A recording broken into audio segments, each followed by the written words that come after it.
In a remote shrine, a man at a table with a chessboard asks that a hero from another world defeat the demon lord he raised. He moves his pawn, saying that it irritates him. The girl next to him says that all the summoned were endowed with special abilities, and it was easy for them to defeat the demon lord and his minions. The man says that he has wanted to defeat the hero many times already. To which the assistant replies that since the god of creation placed restrictions on the god's interference in the affairs of people, it would be risky even for him, the evil god. He desperately agrees with her, but asks if they have defeated the demon lord too quickly. The girl says that this is a record that has ever been registered. Due to how quickly the recent demon lord was defeated, there was almost no energy collected, so now the overall energy expenditure is in the negative range. She offers to the evil god to reincarnate the hero before the god of creation does. The man asks what the point is in allowing the hero to reincarnate, to which the girl says that he can cast a spell on the hero's soul and make him useless. God agrees with her idea and reincarnates some guy, deliberately cursing him. A boy appears before the god, and he addresses him as Kijo Haruto. Haruto angrily asks that he was killed by an evil god. Adding that he was forcibly reborn into a world ruled by this god, the man on the throne smiles mockingly. God gives a positive answer, but Kijo asks what was the point of taking his life. The guy continues to ask if the man is a god, then can he not transfer him without killing him, to which he receives the answer that it is in order to transfer him to this world. At this time, the god's assistant is watching them. The evil god says that negative energies and despair were necessary.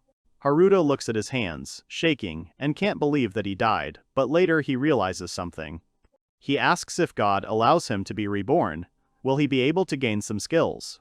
Kijo thinks that it doesn't matter that a man is an evil god, he is still a god and imagines that he can become a warrior, a knight, or a sheikh. God says that there is indeed something that he wants to convey to the boy, to which he rejoices at these words. Haruto asks what ability he will get and if it will be cheating, but either way, he will try to find a good use for it. God says that the thing he wants to give is a curse, and the guy is surprised by this. The man says that the role that Haruto will receive in their world worries him very much, so the boy will receive a curse that will forever fix his status. The young man does not understand what the god means by this. The evil god points to the pawn and says that no matter how many monsters Kijo defeats, his status will remain unchanged and will never progress from level 1, and the guy is very surprised by this. Haruto tells God not to mess with him and the man begins his reincarnation. The pawn cracks and the evil god tells the boy to enjoy this new world as much as possible. The boy teleports away, demanding that the man at least explain a little more. The weakened god thinks that he has used up a large amount of divine energy and almost all of his dark powers, and if he goes this far, even the god of creation will not be able to stop this reincarnation. The girl runs to the man in a panic, and he says that he is exhausted. The assistant says that it is over, and that the evil god will be able to stabilize himself and gain power. And the man says that because of the rules in the god world, he gave the guy a third-class job. He asks that if possible, she change Haruto's class to something worse. To which the girl says that even if the boy has such a class of work, he has a fixed status and will not become strong enough to defeat the demon lord. She says that the guy can lose even to a slime, so they probably don't need to worry about him anymore, and the god agrees with her. He says he'll rest a bit, and asks to take care of the consequences. The girl obeys, and turns to the evil god with surprise. The man says he is at the limit of his abilities, and asks what she needs. The assistant says he has not yet decided where the person will be reborn. She explains that the boy's soul will wander around the god's realm, and the god of creation will also learn about reincarnation. The evil god says that, can't she reincarnate him even if he becomes a subordinate? The girl says she can't do it with her magic, so a man has to be the one to perform the reincarnation ritual. The tired evil god listens to her and thinks that he wants to sleep and asks his assistant to bring possible options. She brings him a darts game. Holding a dart in his hands, the god specifies that he must throw it at the target, and the girl tells him to do it without hitting her and thinks that this is a necessary ritual. But the evil god is very tired. In almost all targets, a subordinate is designated, and she thinks that the target is set in this way. Then, with a probability of 99%, the guy will become him. She thinks that as her master wishes, this guy will definitely become a subordinate, no matter how well the evil god throws the dart, and the man throws it. Having hit the target, the girl is very surprised. She is surprised that God hit the nail on the head with aristocrat and says that it was expected from God that he hit the 1% chance of being noble, but that's bad. However, the man has already fallen asleep. This board is a tool created and filled with a part of the evil god's power. Once the decision is made, there will be no second chance. The assistant asks if it is true that the one who decided this was an evil god. She says that because of the permanent fixed status, she is sure that the guy will not be able to fulfill his role as a hero, and it is great that it will definitely be so. The guy introduces himself as Kijo Haruto. He is 17 years old. He knows about what happened before his death and remembers his meeting with the evil god, and was unable to ask him why he was reborn. God put a curse on him, but he doesn't understand for what purpose. He wonders if there was any point in going through all this effort with reincarnation to curse him later. Haruto wakes up, not believing that he was reborn, and sees only darkness and his body cannot move. He feels something soft and a girl wakes up next to him. She apologetically asks if he was uncomfortable. Kijo addresses her as Tina, and thinks about recognizing her. She asks what's wrong, but Haruto in the child's body understands that for the past 5 years, ever since he was born in this world, she has been his personal maid who has been taking care of him. Kijo apologizes and tells Tina that he had a bad dream. The girl hugs him and asks if he will calm down if she does this. She says that she will always be on his side, and the hero falls asleep. In Tina's memories, a man asks her in disbelief if she wants to become a personal maid for a newborn child, and only in the role of a simple mentor. He says he could only dream of being offered something like that, but he doesn't understand why she agreed to it. The girl says that she waited a long time for the moment of the birth of the child. She currently addresses Haruto, saying that it has been 5 years since then. Getting out of bed, the boy looks around and cannot believe that he ended up in an aristocrat's estate. He thought that because of the evil god, he would start a new life in a worse place. Kijo wonders if he can live a comfortable life in the body of an aristocrat. Tina says, breakfast is ready. The boy realizes that even being powerless, he can use the knowledge from his past life. He admires the breakfast on the table. The maid offers Haruto mayonnaise in his salad. He is surprised by the sauce but agrees. He says the food is delicious and the girl is glad he liked it because she made it especially delicious today. Kijo asks if she made it. She gives a positive answer and says that there are many who can cook something similar, as it is a very famous recipe. The hero does not understand what recipe. He begins to realize something, and Tina says that this recipe was given to them by a hero who was summoned to their world many years ago. The guy understands that there was someone there before him. Haruto thinks that the man shared various knowledge to make life easier in their world, and if that is the case, he will become known to many as an intellectual without any power. Thus, his plans are a failure. The guy is angry at the evil god. In despair, he says that he cannot even land the simplest blow and, moreover, his level will never rise and he does not understand what he can do about it. Kijo recalls that Tina talked about training in magic the next day, but he was also told that his sister and 2 brothers were also elites and that they might have high expectations for him. He wonders if there are other methods of development because he doesn't want to disappoint Tina. Haruto tries to figure out how to use the status window by waving his hands. It suddenly opened up before him. The guy reads his data, that his name is Haruto V. Silvaplex, human race, no skills, age 5 years old, health 3830, mana 10-10-10, physical attack 10, magic attack 10, and everything is unchanged except age. In his stats he has a curse, and it is irreversible, and the hero understands that he should not show this to Tina. At this time the girl says that it is time to bathe. He notices that his class is a sage with an unchanged level of 1. The maid washes Haruto, and he blushes, and wonders if he always took a bath with her. The girl puts the guy to bed. He sheepishly tells her that from now on he will sleep separately and it would be good if they no longer slept together. Tina doesn't understand why he made such a decision and asks if he is unhappy with something. He thinks she seems too charming, and these thoughts are due to the memories of a 17-year-old boy. Under no circumstances should he tell her the truth, and Haruto tells Tina that it is not her fault, he just wants to sleep alone. Shocked by these words, she cannot believe it. The girl, with tears in her eyes, clarifies that despite everything, he asks her about this, and Kijo agrees. The maid obeys, and says that if he feels lonely, he can come to her room. Haruto thanks her, and wishes her good night. When she left, he tells himself that he seems to have been too rude. He thinks that, even in his past life, when he was 5 years old, he did not abandon his mother like a spoiled child, and wonders if she misses him along with his little sister, and says that she will not forgive the evil god. In the morning, Tina wakes him up saying that they will start their training. The guy calms down that she is okay and wants to ask something, calling her sensei. She asks if he wants to see her status window, and shows it. Haruto is very surprised that she is level 250.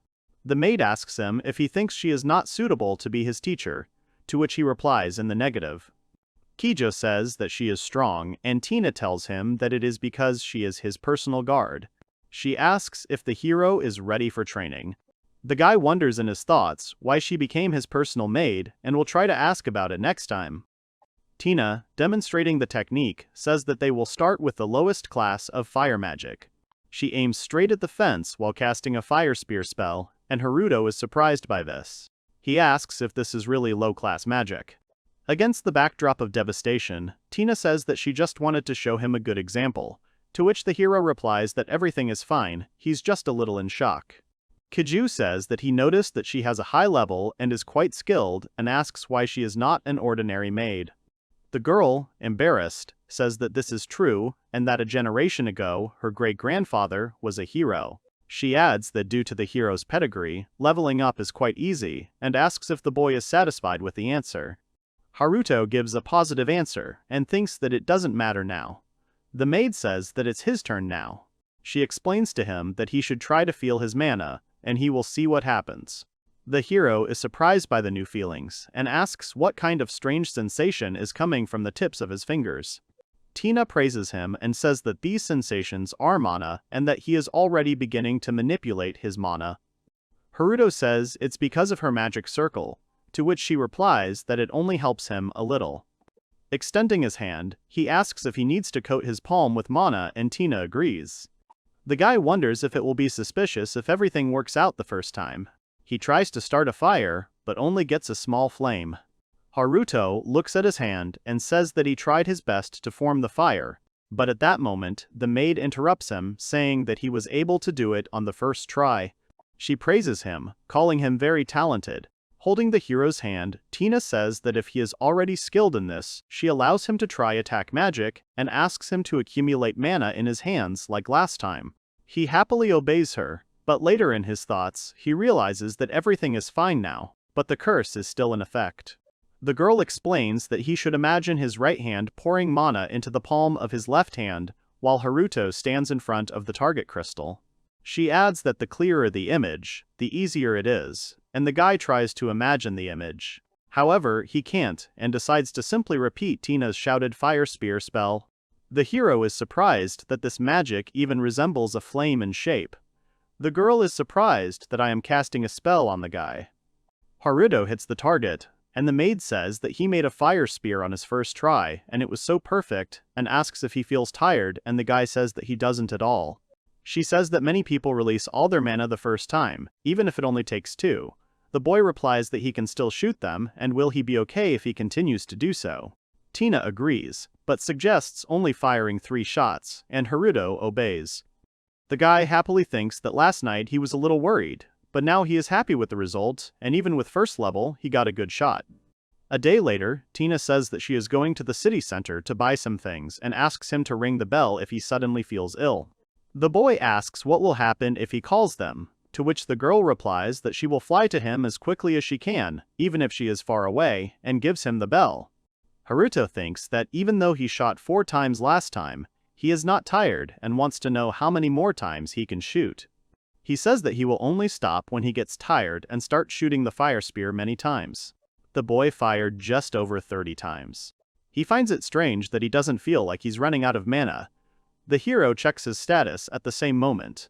He sees that his stats haven't changed at all, even his mana remains at 10 units.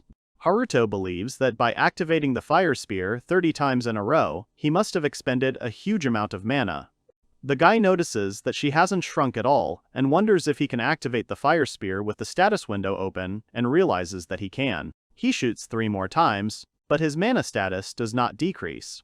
Everything is as the boy assumed. The curse of the god of evil does not mean that the maximum values are unchanged, it means that the current values of his stats are absolutely unchanged.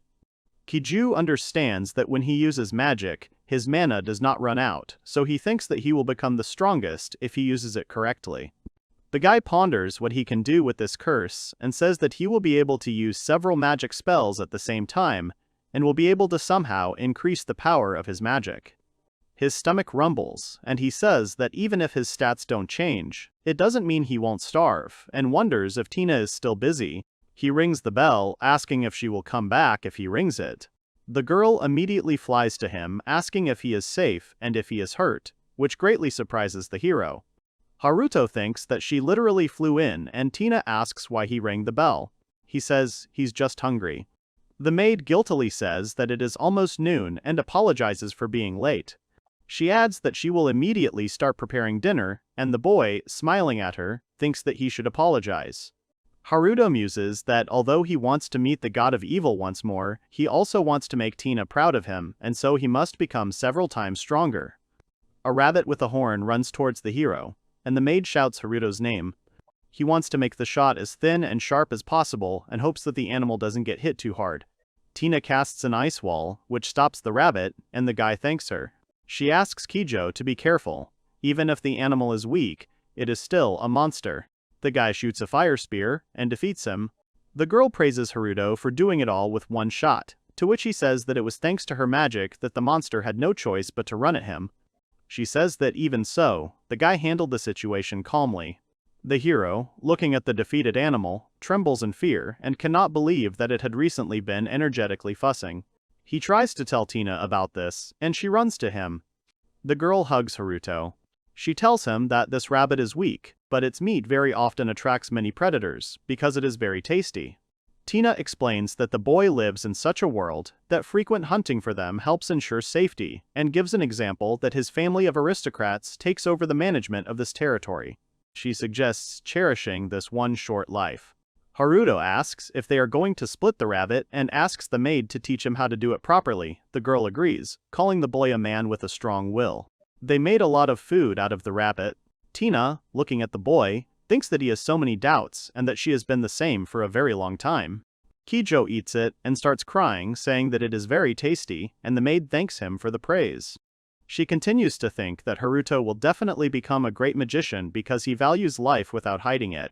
The girl adds that there are reasons why the boy will become great. She remembers the fight with the animal, that the monster could not escape from the fire spear. Also, this magic broke through her ice wall, and Tina could not believe it. The maid remembers something. She keeps a secret, the power that the hero uses for practice every day. She understands that the target will not be able to tolerate Haruto's magic. It's as if no matter his stats, he's constantly getting stronger. Remembering the past where she was with a man, she wonders if Haruto might be his reincarnation. Tina denies her thoughts, saying that if it is true, he will tell her something about it. She is in no hurry to get an answer, because she has been waiting for it for 100 years. 5 years pass. The boy says that he has finally entered a magic academy, and thinks that he will be able to make many friends. Someone tells the new students to gather in the lecture hall, and wants to add that the new ones who haven't received their passes yet should gather, but before finishing, a girl accidentally pushes him. This man shouts at her to watch where she is going. The guy tells her it hurt, and the girl apologizes. He asks if she knows she pushed Baron Zordet's son and if she noticed the 2 white stripes on his collar that show his status. She asks in desperation if there is anything she should do. The students in the crowd ask if it was the girl who hit the Baron's son. But the boy among them says that it was the boy in the middle who was walking towards her and complains that they rule because they are aristocrats. He adds that if the chance arises, they will move on this girl. The student wants to take action, thinking that it doesn't matter even if it's an aristocrat, but he is interrupted. Someone stops him, grabs his hand, and says that they will do something with those guys. The student wants to stop the stranger, but notices his collar. On the collar are 3 white lines, meaning that the person is from a count's family. It was Haruto, and he tells the bullies to leave the girl alone because she doesn't like it. The Baron's son tries to tell him who he is, but notices 3 lines on Kijo's collar. The guy next to the Baron's son addresses him as Naoto-san and says that Haruto is the Count's son, and suggests that he just leave. The hero angrily tells them that if they have no more questions, then they should leave, and he wants this situation to escalate even more, and the guys leave. Haruto asks the girl if she is okay and tells her not to be offended, adding that not all aristocrats are like them. She says that everything is fine and thanks for saving her. The young lady, crying a little, says that they suddenly surrounded her and this scared her very much. The guy who previously wanted to stop Haruto apologizes for his rudeness, because he didn't know that he was the count's son. Kijo jokes that if he were a noble, would the boy have treated him rudely? The guy continues to apologize. The hero says that there is no need for an apology and he would like him to show it with actions, but the young man does not understand. Haruto invites him to become friends, which surprises the boy. Kijo continues to joke that he will tell his father about the guy's rudeness, to which his father panics and tells him not to blackmail him if he said he wanted to be friends. The hero extends his hand, saying that isn't this how you communicate with friends, and it's wonderful that they have become friends, and the guy agrees. He introduces himself as Rook. The girl shyly asks if she can also be friends with them. She introduces herself as Luna. Haruto invites his friends to come to his house since nobles don't live in dorms. Instead they live in houses within the school, and they agree. The three of them head towards the house according to Kijo's map. The guy thinks it's weird that he can't find his house, but at that moment Rook turns to him and says if this is the house he might have been talking about, and they see a large mansion. Haruto is very surprised by its size, and Luna says that there might be maids in this house. Tina meets them and asks the hero who came with him. He says that they are his friends. She is glad that he has finally made friends. The maid congratulates him on this, and Haruto thanks her and says that he would like to eat with his friends. Tina asks the guys to wait in the living room while she prepares everything. Luna tells her friends that class lists will be announced tomorrow and hopes that they will be in the same class. Rook agrees with her, saying that there will be many classes and it would be good if they were together. Tina quietly eavesdrops on their conversation. The next day, Luna is happy that they are in the same class, and Rook asks Haruto if he used his father's connections, and the hero denies his words. They enter the academy building and find their classroom. Kijo asks his friends if everyone is assigned the same class, and Rook says that the freshmen's rooms look really amazing. The hero invites them to enter there. The girl in the class says that all 10 of their class have gathered. This elf girl introduces herself as Lifa, and the beastman next to her introduces herself as Melody. The boy in the class says that he is Ryushin, and the girl next to him is his sister Ruika. Another girl introduces herself as Yuko and says that the others should treat her well. Haruto thinks that no one else noticed the girl's tails. Later, the twins Mai and Mei are introduced to the class. Eventually, the others are given their names: Rook, Luna, and Haruto. Lifa wants to ask Kijo if he is a count. He gives a positive answer, but adds that in class he would prefer to be himself, not as the count, and for her not to worry about it. Melody asks him if his friends can also be given special treatment in their class, to which the boy replies that it is possible if his father does something. Ryushin asks why their class doesn't know the name of the assigned teacher yet, and his sister agrees. A woman enters the classroom, and Haruto realizes that it is Tina, and is very surprised by this. She tells him to address her as Tina-sensei. The girl says that she is their instructor Tina Harabel, and from now on she will be leading their class. Yuko asks if Tina Harabel is not the same name of the elf who guided the hero in defeating the Demon Lord 100 years ago. The teacher gives a positive answer, which shocks the whole class. Haruto thinks that her high rank is not because she is a descendant of a hero, and asks how old Tina is. She corrects him to Tina-sensei, and says that it is bad when a woman is asked her age, and the hero apologizes. Lifa wants to ask the teacher something. The elf says that Tina Harabel is a legendary figure among many elves, but she went missing after the Demon Lord was overthrown, and asks her to prove that she is indeed her. The manager says it will be faster if she shows her stats on the board, and everyone is amazed at her level. Luna realizes that the one who cooked them delicious food was so strong. Yuko asks permission to ask one more question. Having received permission, she asks why someone like Tina, with a high level and status, became their teacher. The girl replies that it is just to pass the time and the students do not understand her. Tina continues to say that Rook and Luna know that she is Haruto's maid. She came to their school with Kijo to take care of him. However, since she is always waiting at the manor, she has a lot of free time, and at the same time, she found an advertisement for recruiting teachers. Haruto notices her raising her finger as she says this and realizes that she does this gesture whenever she is trying to hide something. Luna is surprised that they will be battling outside of class, and Tina says that it will be held once a month. The teacher says that there are cake and pancake shops close to them and they can use one of the large libraries at school. The student says that as expected, this academy is quite a nice place. Tina agrees with him and says that because of this, there will be many classes competing with them and that they should try hard to stay. Rook asks if there are multiple applicants. Will the stronger classes be given priority? And the teacher gives a positive answer. She says they'll all probably end up going against the seniors every time. Ruika is surprised that the new students would be against the seniors. Lifa asks that wouldn't it be quite difficult to stay in their class then? Tina replies that each of them in the class has the ability to become strong and, moreover, under her leadership, everything will be fine. Haruto wonders where she gets such confidence from.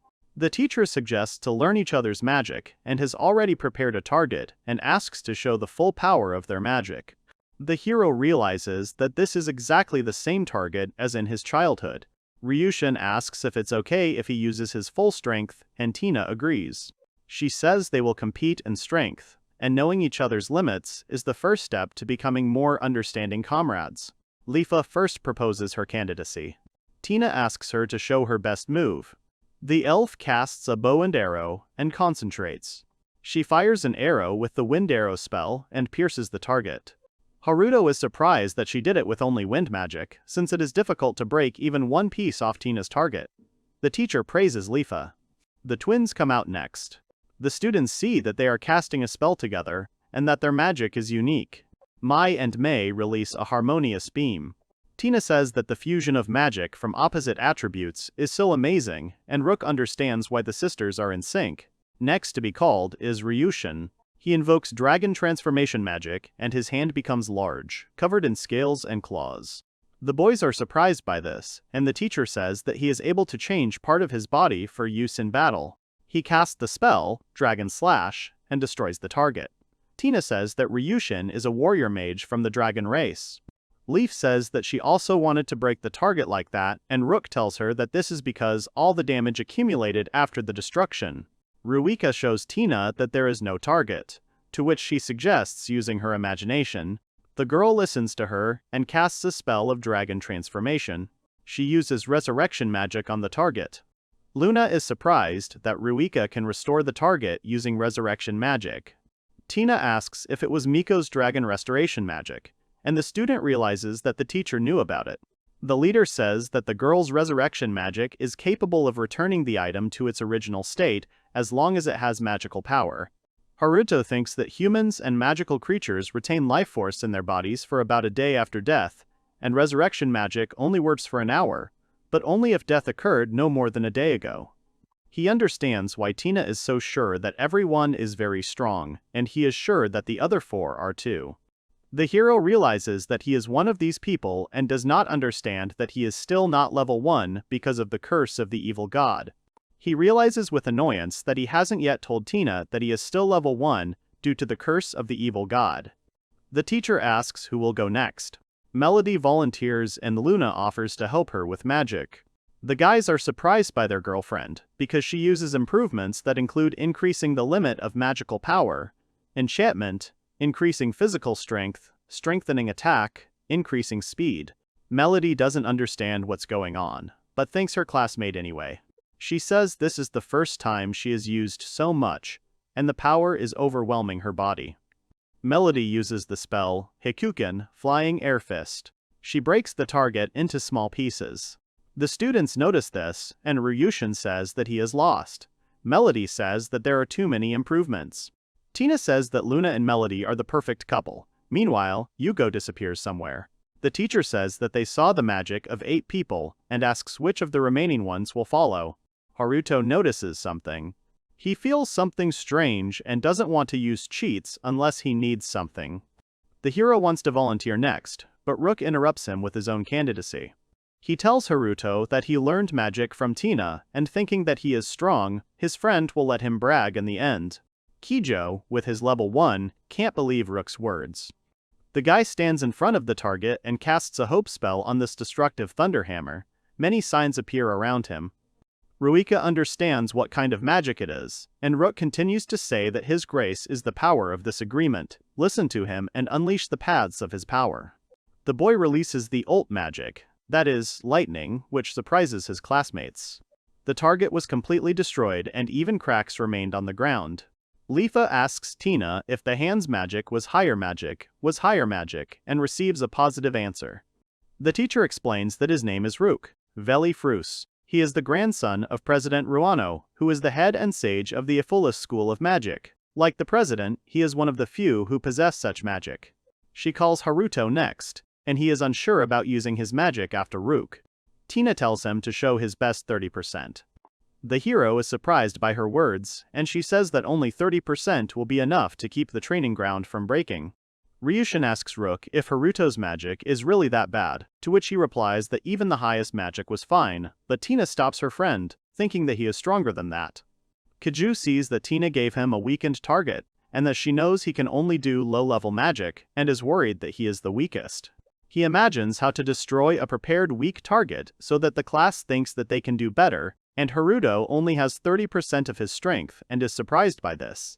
In other words, what he has to do is to do his best and break the target as brightly as possible. The hero says he will try to do this with 30% power. Tina replies that she increased the defensive magic to protect everyone else and to get him to stand closer. Haruto thinks that he can't afford to waste the teacher's efforts. He starts calculating his magic. Even with 10 magic power in about 5 seconds, he will be able to create a mass of magic power equal to 100,000, and due to the curse, his power will not decrease. Tina is worried that he is using 30%, and is he okay? Haruto mentally replies that it's okay, and if he's going to be bright, the magic needs to explode, and decides to cast about 1,000 layers of explosive darkness and thunder magic on just the tip. When everything is ready for use, he is going to let go with all his might. The hero releases a fiery spear. Tina calls for Haruto in a panic. At this time, Yuko says that it's good that she had the opportunity to see the hero. She is in a special room, and is examining a test tube from the cabinet. The girl starts looking for something useful. She is surprised by the sound of the explosion. When Yuko came out, she didn't understand why all the students froze. Tina stands in front of a destroyed wall. She is shaking violently and breathing heavily. Haruto is standing on the other side. Tina got a little hurt, but she still doesn't feel well. The hero does not understand what is happening. The teacher walks up to him, and Kijo starts apologizing to her. She cries and scolds him for telling him to use only 30%. The guy is surprised by the situation. Tina tells him that she barely managed to fight off his magic, and if she hadn't done so, even the central district would have suffered greatly. Haruto is trying to say that he usually does the same thing at home. She tells him not to compare how she does it at home and at the Magic Academy, because there she spends a lot of time creating many layers of barrier. Tina scolds the guy, saying that she barely withstood his magic, but he is perplexed. Haruto hears his classmates talking behind him about how dangerous he is. They can't believe that even Tina with level 250 can barely block his magic. Did someone boost him? The teacher tells the children that the class is over, and that she will contact them later. The class obeys her and leaves, and Tina turns to Haruto and asks him to stay, which is what he expected. At the academy, the guy apologizes to her. She tells him that she will clean everything up and reminds him that she asked him not to use all his strength, to which he agrees. Tina says that she thought she would die clutching something in her hand, and Haruto is very surprised. She shows him the broken thing, saying that she would already be dead without it. The hero realizes that this is the stone pendant that Tina always wore, and asks if this is a magic artifact.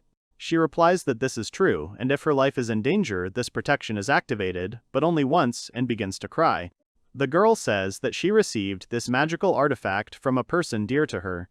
Haruto apologizes to her, and says that he didn't know that, and he will do whatever she says to make her stop crying. She asks him for something, but he doesn't hear. Tina asks that they sleep together again like before. Haruto remembers his words in the past. The girl says that he will do whatever she says. He agrees and asks if she is okay. She screams that everything is okay and asks him to hug her. He replies that he won't object. Tina thanks him in tears. The girl hugs Haruto and says that she was scared then. He continues to apologize to her. The guy strokes her hair and she says that Haruto's body calms her down. At night, Tina says that they will sleep together not only once, but forever, and the guy listens to her. The hero asks why she became his maid. She worries that if she starts telling him a story, he will fall asleep much later.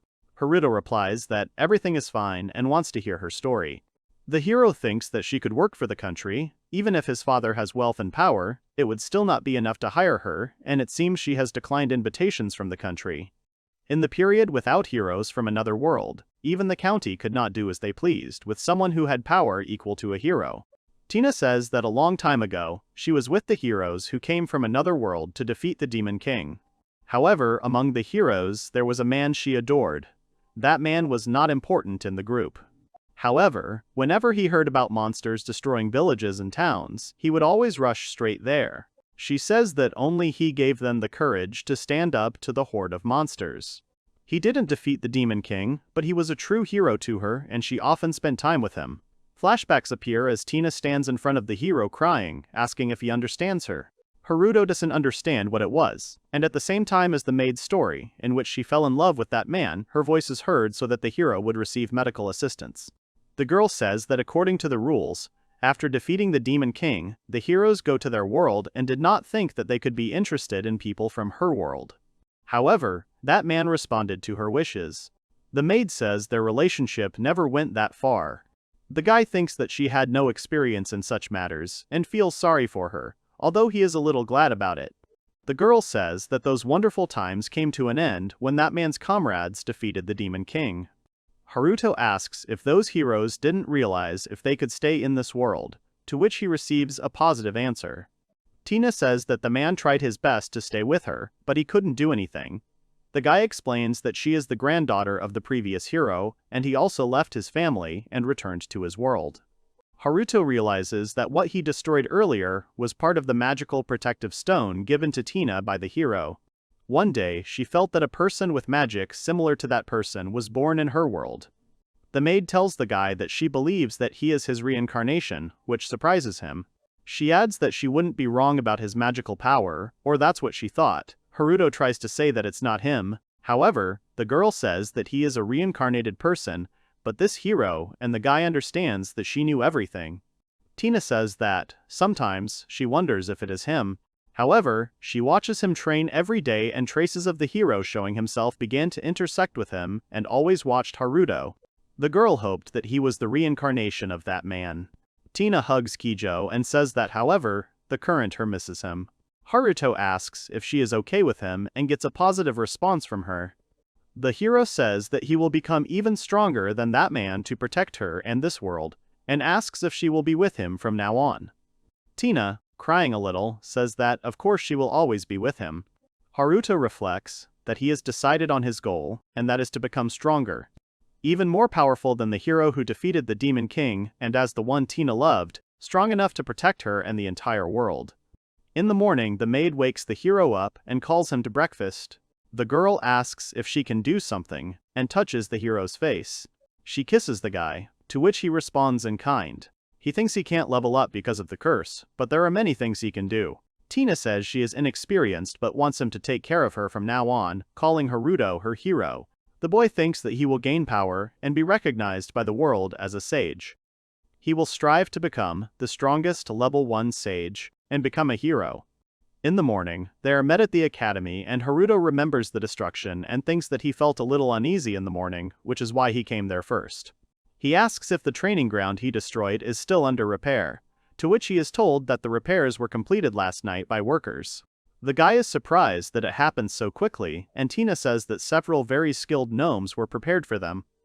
The girl says she has a staff meeting and leaves, and the hero tells her to take care of herself. Walking down the hallway, Haruto notices that the place is well renovated. He thinks that there were a lot of events at the beginning. However, he is grateful to Tina for the knowledge he received, and he can use magic from each attribute. As he enters the classroom, he thinks that if the influence of the nobility goes so far that even if they find out that he is at level 1, he will be able to somehow cope with it. Regardless of his family's influence, he intends to use everything he can because he has 2 goals. Suddenly, he hears a female voice saying that his magic yesterday was extraordinary. It was Yuko who was sitting behind him. She says that even she is frightened by the power of his magic. Haruto asks how long she had been in the classroom, to which she replies that she had been there long before he entered the classroom. He remembers Tina's words from the previous day that there were only 8 of them. The hero asks if Yuko was at the training ground yesterday, since they didn't see her use magic. She points her finger at him and says that he has seen her magic before. The girl asks if he didn't notice that no one noticed that she wasn't at training and to thin out her existence. Making her presence weaker is her magic. The hero clarifies that it will be more difficult for people to notice her. She says it's a high-level magic, an effect that makes it harder for her to take physical damage. Yuko wants to say that not many people can use it, but Haruto interrupts her. He asks that the magical power that holds her tails back is also another magic. The girl is very surprised by his words. She asks menacingly if he can see her tails. Haruto says that he has been seeing them very faintly since yesterday. But before finishing his sentence, he gets scared of something. Releasing his tails, Yuko can't believe he's seeing them. She viciously threatens his life, saying she has no other choice. Kijo thinks that for some reason he feels like she has become very dangerous. He tells her to stop saying that, aren't they comrades? The girl tells herself that he is not normal and that the current her will never be able to defeat him. The hero asks if she is listening to him. The guy suggests that if she doesn't want anyone to know, he won't talk about it. She says she has no choice and points her tail at him. She grabs Haruto with them and takes his hand. He panics and asks what she is doing. Yuko kisses his hand. She says that she makes a contract and some symbol appears. The guy is a little hurt and he thinks that he was too careless. And if she uses this magical power, can't he resist her? And the symbol appears on the hero's hand. Yuko puts away her tails and Haruto says that he can't move freely. However, he notices that the girl has removed his tails, and she says that it is the other way around. She says that the contract between master and slave is complete, and she will serve him under his protection. The nine-tailed fox is a demon that grows by storing magical power in its tails. They also have the ability to transform into humans. There are fears that they will cause natural disasters when they grow up. Yuko says that she came to this academy to gather magical power, and since she is able to brainwash with magic, once she accumulates power to a certain extent, she will manipulate everyone in it. Haruto scolds her saying that it was, and she says that taking control of this school is just the beginning. She says that one day this world will tremble with fear under her influence and turns to the guy, won't he walk the path of domination with her? He scolds her again, telling her to give up these dangerous thoughts. Yuko asks why he is not interested in this when he has power. And if he cooperates with her, the whole world will be his one day. Haruto muses that right after he was summoned by the god, he had a desire to be unrivaled in this world, and if he hadn't been cursed, her words might have affected him. The guy says he's not interested in world domination because he's not a demon lord, he wants to be a hero. Evil Yuko doesn't ask what he just said. The girl asks if Haruto wanted to use the magical power stored in her tails when he noticed them. She says that nine-tailed foxes are considered a natural disaster. Isn't that why he kept quiet about her? Yuko becomes ill and starts crying, and the hero doesn't understand what's wrong with her. She doesn't understand why her head is splitting. The girl remembers when she was a little fox, how people met her, and said that they could sell her for a very high price, trying to catch her. People catch her, and she thinks how scared she is. She says she hates humans, especially heroes. In a flashback, a fully grown nine-tailed fox appears before her. Yuko screams at people not to touch her mother and tells Haruto that heroes don't have all the power. She asks why they kill them as soon as they see them. The fox asks whether it is possible that the hero will not make her his property while she is still immature. Haruto places his hand on her head, telling her that he understands her. Yuko is surprised by this, and the guy says that, didn't he say before that he wouldn't tell anyone about this and wasn't going to abuse her power? She pulls away and asks what about the contract she just made. The hero says that isn't the contract useless, and even without it, he wouldn't have harmed her, because he is her classmate, so it's okay if the fox cancels it. Yuko says she can't do it. The girl adds that in order to get under the protection of a higher level, she had to create a connection with him using the magical power of one of her tails. And this connection is extremely strong and cannot be cancelled. Haruto asks if it will be okay if he does it. Lisa says that breaking the contract will hurt her in the process and it will be a huge problem for her, so she will try to stop him from doing it. The boy asks if this one-sided contract is not disadvantageous for Yuko, and what kind of contract it is. Suddenly, the details of the contract flash through his mind. The girl will obey his orders as long as her life is not in danger. She asks if he understands now. Lisa says that she will give him everything except her life, and the same symbol as Haruto is seen on her hand. The hero places his hand on her head again, saying that for some reason he wants to pet her, to which Yuko reacts violently. He realizes that his desire to protect her has been awakened. Rook enters the classroom and notices them. He sees Yuko lying on Haruto's lap and asks what's going on and says that they are very close. The hero says something like that, and asks the girl to return to her place, since everyone will come soon. She obeys, saying that if this is what her master wants, then she will do it. Yuko thinks about how she feels a warm and fuzzy feeling because of Haruto's kindness when he pets her like a pet. The hero realizes that this is how he got an obedient demonic pet that has the power of a natural disaster. Returning home, Tina wants to say something, but Haruto asks if she has noticed yet. He asks about the presence of someone behind him, and she replies that yes. The girl turns to Yuko and asks her to leave. Lisa appears, and says that it was expected from Tina that she was able to notice her despite not being related to her. The maid thanks her for the compliment, but asks why she is following them and wants to clarify about the contract. Haruto replies that he will explain everything. After the story, Tina understands everything. She says that Yuko is just a demon that has possessed him and starts to summon magic. The hero and the fox do not understand why Tina is angry. A tense scene unfolds in the mansion. The young man stands up for the girl, holding Tina. Despite her anger, he tries to reason with the situation, demonstrating determination and calm. The situation escalates, but the hero maintains control. The fox girl staggers back in panic, tangled in her clothes and clearly frightened. She calls out to her master for help, while a mysterious voice accuses her of making a contract for her own gain. The girl addresses her master, Haruto, with a serious expression, as if she is preparing for decisive action. Her posture is confident and her gaze is focused, which emphasizes the tension of the moment.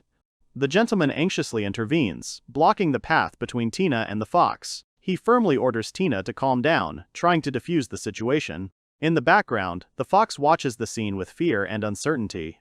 Haruto shows his hand decisively, proving the absence of the contract seal and thus independence from its consequences. The fox looks at him, as if checking his words. The hero is ready to take control of the situation without fear of magical restrictions. The characters are confused. He reflects on the results of his status analysis and comes to the conclusion that the contract has little effect on him. However, he hints that he may still be under the curse, unlike how Yuko sees it. While one of the heroines watches with doubt and a bit of irritation, Haruto finds himself in the arms of a fox who is beaming with happiness. She is touched and enjoys the caress, causing a mixture of surprise and slight confusion in those around her.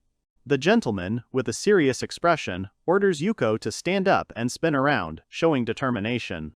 The fox reacts with fear, hastily obeying. Yuko is panicked and confused as she is forced to spin around while saying meow. The reactions of those around her highlight the absurdity of the order. The protagonist happily demonstrates that Yuko obeys his orders without question by forcing her to speak. Tina watches with doubt and slight embarrassment. The girl, in tears and embarrassment, tries to remind Haruto-sama that she is a fox, not a cat. She is still under the order, but her pride is hurt. Haruto listens to the worried girl, who talks about the possible threat. Despite Yuko's subjugation, her power still inspires concern. The heroine doubts whether she can trust a being with such abilities. The fox calmly takes the gentleman's hand, showing readiness for action. Her gaze is full of determination, as if she had made an important decision. Haruto places a restriction on Yuko, touching her hand with a serious expression. She calmly accepts the conditions while a magical light shines in her eyes. In the background, an observer watches the events with interest. The girl looks at her hand in surprise, where a magical symbol appears. Her eyes shine, and magical sparks swirl around her. She accepts the new connection. The hero leads the girl by the hand, explaining his decision to keep her close to monitor her actions. Their faces show determination and confidence, because now the responsibility for her lies with him. The heroine is concerned about Haruto-sama's safety, believing it dangerous to have a demon around. At the same time, she is embarrassed because Yuko is a girl, which adds to her personal worries. Tina notices the magical mark on her hand and suddenly grabs it, experiencing strong emotions. Her eyes reflect anxiety and confusion. The girl with long blonde hair smiles ominously, as if she is planning something cunning. Her expression is in sharp contrast to the innocent question of her interlocutor. The guy turns to the girl in surprise, grabbing her shoulder, trying to clarify the situation. Tina looks confused and a little annoyed, trying to stay calm. Yuko watches this with a slight smirk, her expression betraying confidence and anticipation. It's as if she knew where this would lead, and now she's only confirming her expectations. The girl confidently walks into the spacious hall of the mansion, heading towards Haruto. She clearly has something important in mind, discussing her situation and the possibility of using the situation to her advantage. Yuko indulges in daydreams, imagining herself in a romantic scene with the master. With a satisfied smile, she makes a daring plan in her head, confident in her charm and intentions for the coming night.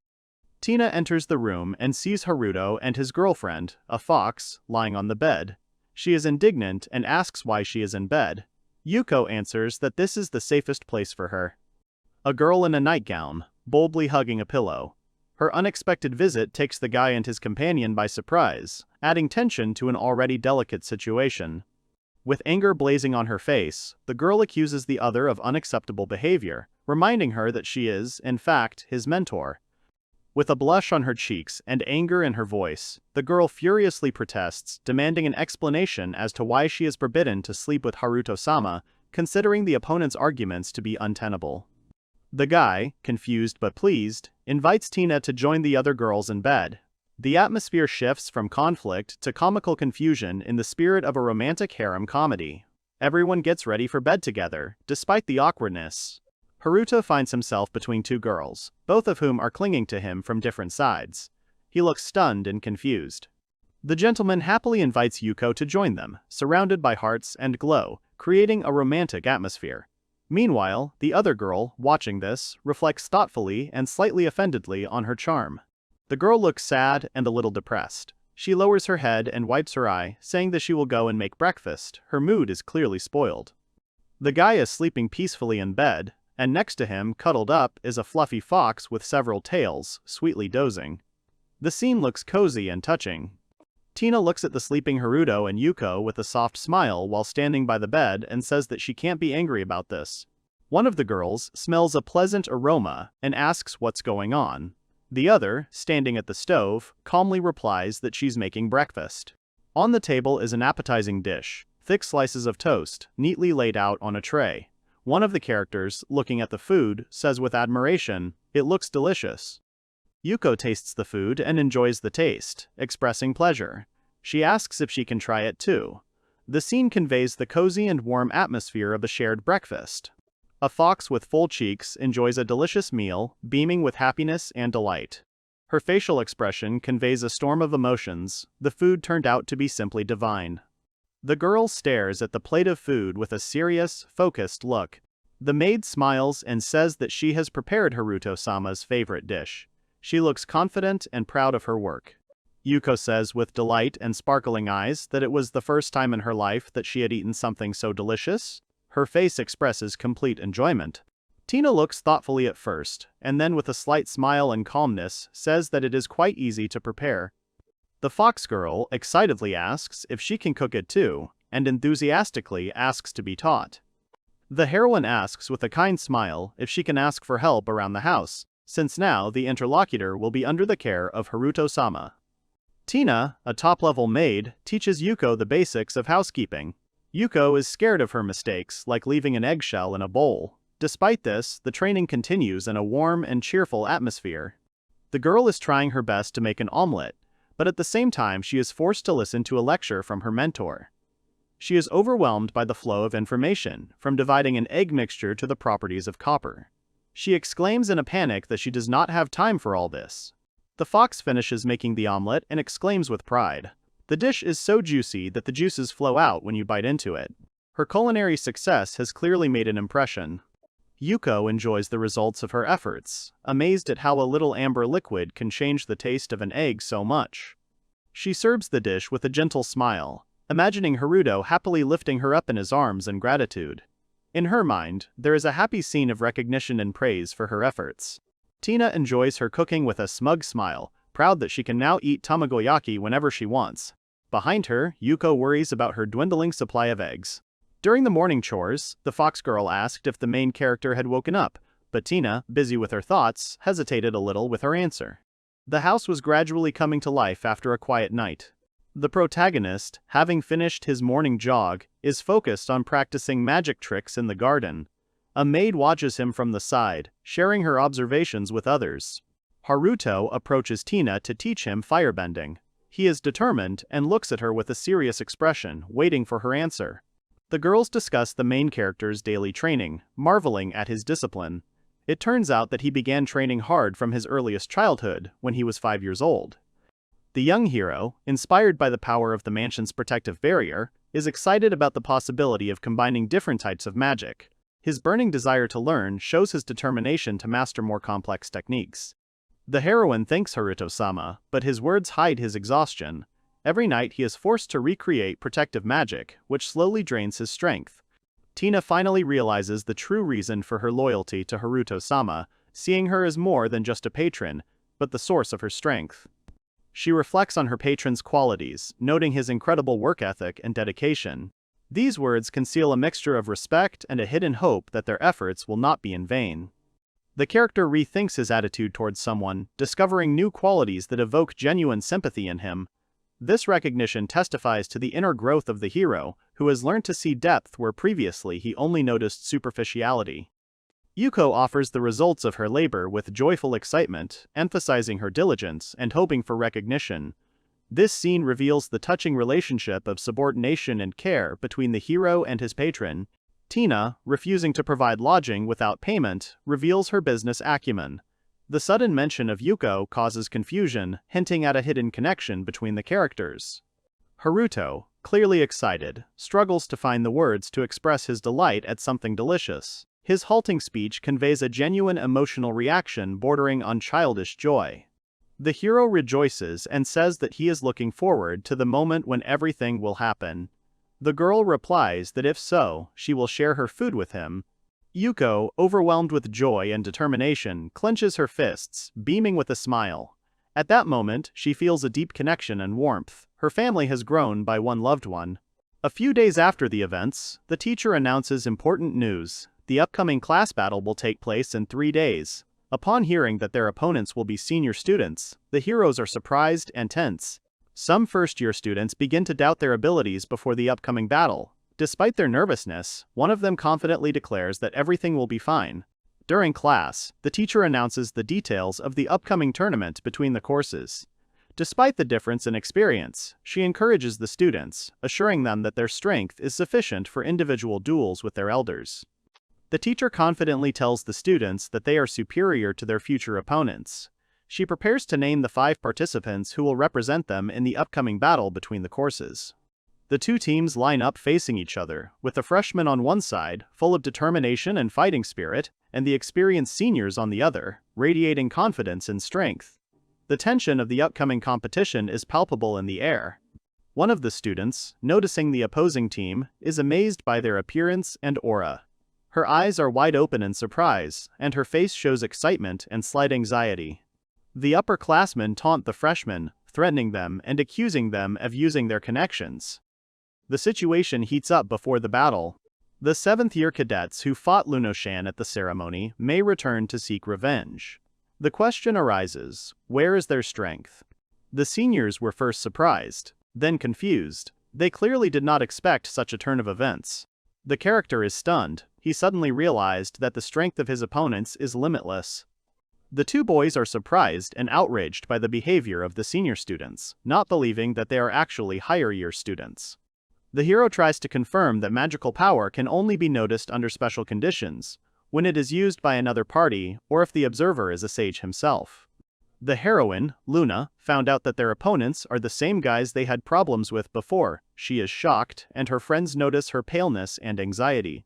One of the girls asks Luna worriedly if she is okay. Luna looks tense. The girl explains that Haruto and Ryuk saved her during the ceremony. Despite feeling unwell, she refuses to go to the infirmary and decides to stay. She smiles and says she's staying because she wants to thank everyone. The boys are making fun of the elf girl, clearly planning something bad. The ladies realized who their offenders were and are clearly ready to take retaliatory action. Luna is called up on stage with the other performers, but her attention is distracted. She is thinking about a restaurant she recently visited, clearly lost in her thoughts. The elf enters the arena full of determination and begins the fight by calling upon her magical power. She is ready to demonstrate her skills to defend the honor of her class. In the stands, students discuss the upcoming match, anticipating an exciting spectacle. One of them notices the appearance of a girl named Melody, and below, a clash between the senior and junior classes is preparing. A cat girl from a junior class expresses concern about the upcoming match after learning that their opponents will be seniors. Despite her concern, there is determination in her eyes. Nico, standing relaxed with her arms raised, addresses her comrades, doubting the strength of her opponents. In the background, Ryushin and another character are seen listening attentively to her words. The students are exhausted after training with the gargoyle Tiny Sensei as their sparring partner. The creature watches from above, perched on a pedestal, while the upperclassmen assess the situation from below. The self-confident heroine calmly expresses her faith in victory, demonstrating her fortitude in the face of the coming challenge. Her confidence is reflected in her determined gaze and relaxed posture. Two students stand opposite each other, preparing to begin a duel. The elf says that, as Ryuk advises, it is worth proceeding with caution. First, she plans to defeat one of the opponents. He encourages Lifa, showing confidence in her abilities before an important event. The opponent mocks and confidently provokes. In the arena, the elf challenges her opponent with a determined look. Despite the pressure and provocation, she remains cool and confident, preparing for the fight. She concentrates her magical energy, and powerful currents of wind begin to swirl around her. The air becomes saturated with mana, heralding the beginning of a powerful attack. During the fight, one of the spectators notices that someone from their group is missing. He is talking to others in the spectator area and suddenly notices something strange. A group of observers discuss the situation in the arena. One of the girls notes that the opponents underestimated Lifa, allowing her to accumulate magic power. Despite the warnings, she shows confidence in her assessment of what is happening. A strong gust of magical wind, caused by Lifa, suddenly engulfs the arena. One of the girls loses her balance and falls, but the boy manages to catch her in his arms, preventing injury. The hero and the girl find themselves face to face after the fall, their eyes meeting. An awkward but touching pause hangs in the air. Both are noticeably embarrassed, their hearts beat faster, giving birth to a moment of slight romantic tension. After being saved, the girl, visibly embarrassed, looks up at the hero. He also looks at her with a slight smile. The heroine is stunned by the appearance of her sister. Mei makes excuses to Mai, explaining that she was simply thanking Haruto for his help. The sister thanks the boy for saving Maya, but asks him not to get too close to her. This emphasizes her concern and, possibly, jealousy. Haruto is puzzled and surprised as he watches the scene unfold against the backdrop of a sudden gust of wind near the building. Lifa suddenly activates her magic, causing a powerful surge of energy that leaves Haruto completely confused. The characters are shocked by the sudden burst of mana from the heroine. One of them screams in shock, and the younger student supports her in his thoughts. The senior clenches his fists in anger and tension, preparing for battle. Even though his opponent is a freshman, he perceives her as a serious threat. In this shot, the characters are amazed by what is happening. One of them pronounces the heroine's name with surprise, and the other adds with delight, obviously observing something unexpected or impressive. In this shot, a girl with a serious expression casts a spell. She is preparing to attack, or using powerful magic in a combat situation. Lifa uses a powerful magical attack that sends the enemy flying back with force. The enemy screams in panic and pain, unable to withstand the attack. After a powerful attack from the girl, her magic suddenly dissipates. One of the students panics and complains about the lack of a protective barrier, while another warns them not to come any closer, before they both fall awkwardly. The characters, including the stunned guy in the foreground, are clearly shaken and battered. They can be seen trying to recover from the blow, some lying on the ground, others getting up. Lifa, confused after the unexpected display of magic, stands in confusion in front of her delighted classmate. Tina watches from the side with a knowing smile, and her classmates rejoice at what has happened. Sensei, with a satisfied smile, praises the heroine for her destructive abilities, reminding her of the previous battle. Despite the chaos, she emphasizes her efforts in maintaining the magical barrier. Tina explains with a slight smirk that even the barrier set up by the teachers is unable to contain her students' magic. Meanwhile, one of the teachers is shocked by her words, realizing the magnitude of the power they are facing. The teacher reacts to what is happening in panic, not accepting what has happened. He is shocked that the attack has exceeded acceptable limits, and judging by the expression on his face, the situation has gotten out of control. The teacher angrily snaps the wand in half, declaring that the rules have been violated. The action is accompanied by a surge of emotion, emphasizing the seriousness of the conflict that has occurred and the possible consequences. The seventh-year students are defeated and lie on the ground in complete exhaustion. The observers discuss with surprise the unexpected destruction of the teacher's protective barrier by the magic of a first-year student, acknowledging his victory. The teacher, overcome with anger and tension, grits his teeth and holds back his irritation as he watches the smug Tina. She, beaming with self-confidence, clearly enjoys the situation and the result that has caused indignation. One character watches the scene with a straight face, while someone off-screen is indignant at the injustice. It's about breaking down barriers and unacceptable interference from outsiders. The angry teacher, unable to come to terms with what has happened, loudly calls another character named Edgar. He, clearly puzzled and confused, does not understand why he is being called. The situation is heating up. At the end of the scene, a powerful character called the Secret Weapon suddenly appears. He is surprised, because he was told not to participate. The hero receives a mysterious item given to him by an ally. The enemies have begun to use dishonest methods, which foreshadows the coming difficulties and the need for a change in tactics. The arena is in turmoil over the unexpected turn of events. A golden-haired girl from the vanguard shows incredible strength, destroying 4 opponents at once. Her actions cause admiration among the spectators. A senior student explains with a confident smile the decision to substitute a player so the match can continue. The freshmen agree without objection, showing confidence in their abilities. The student's face shows restrained irritation as he reflects on the teacher's behavior. The words underscore the absurdity of the situation, highlighting the gap between expectations and the reality of what is happening. The hero is experiencing severe exhaustion. Despite being tired, he cannot sleep. His condition causes concern among those around him, because he has been without rest for 2 days already. After a successful attack, Lifa receives praise from an ally. The girl with long hair is embarrassed to the point of blushing when she is praised. Her confusion is expressed in an awkward pose and a surprised look. She clearly did not expect such attention. 3 girls are depicted in a moment of joyful excitement. 2 of them are delighted to share that they have been praised by their teacher, while the third, with a calmer and more serious expression, looks forward, as if focused on something important. The serious girl confidently instills faith in her comrade, promising to bring him back to life even in the event of death, while he, stunned by her pressure, feels strong psychological pressure and barely finds the strength to respond. The characters discuss the unexpected appearance of Edgar-san, who one of the girls believes to be the perfect opponent for Ryushin-san due to his fighting prowess. Even though his presence was not part of their plans, it could change the course of events. In the arena of intense combat, one of the participants confidently steps forward, radiating determination and enthusiasm. The referee calmly gives the command to prepare the next fighters, watching the progress of the tournament. Smiling with enthusiasm, the long-haired character takes a fighting stance, showing his confidence. His determination and energy clearly show that he is ready for a serious fight. The enemy looks away with a tired expression and scratches the back of his head, clearly not excited about the upcoming fight. He does not show enthusiasm, but still recognizes the need for battle despite his doubts. A stern girl appears in the library, causing excitement and anxiety among those around her.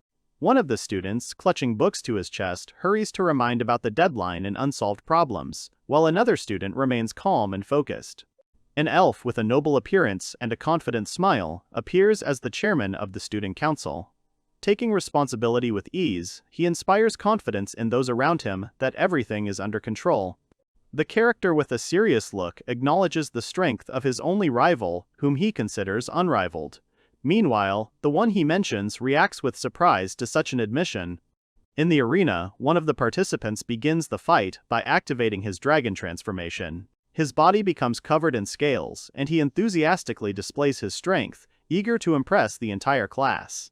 In this shot, the fight continues as the dragon-powered character delivers a devastating blow with a shout, demonstrating his power. He leaps forward, breaking through the arena as his opponent prepares to attack. During a tense duel, one of the fighters is impressed by the enemy's power and speed. However, at a critical moment, he realizes that his attack was cleverly used as bait and is trapped by what appears to be a magical barrier.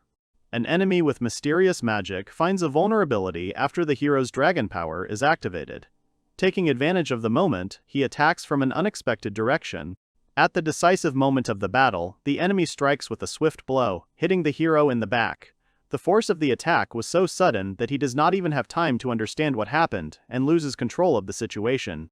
After a crushing blow, Ryushin falls to the ground, unconscious. His opponent, not hiding his superiority, stands before him, confident of his victory.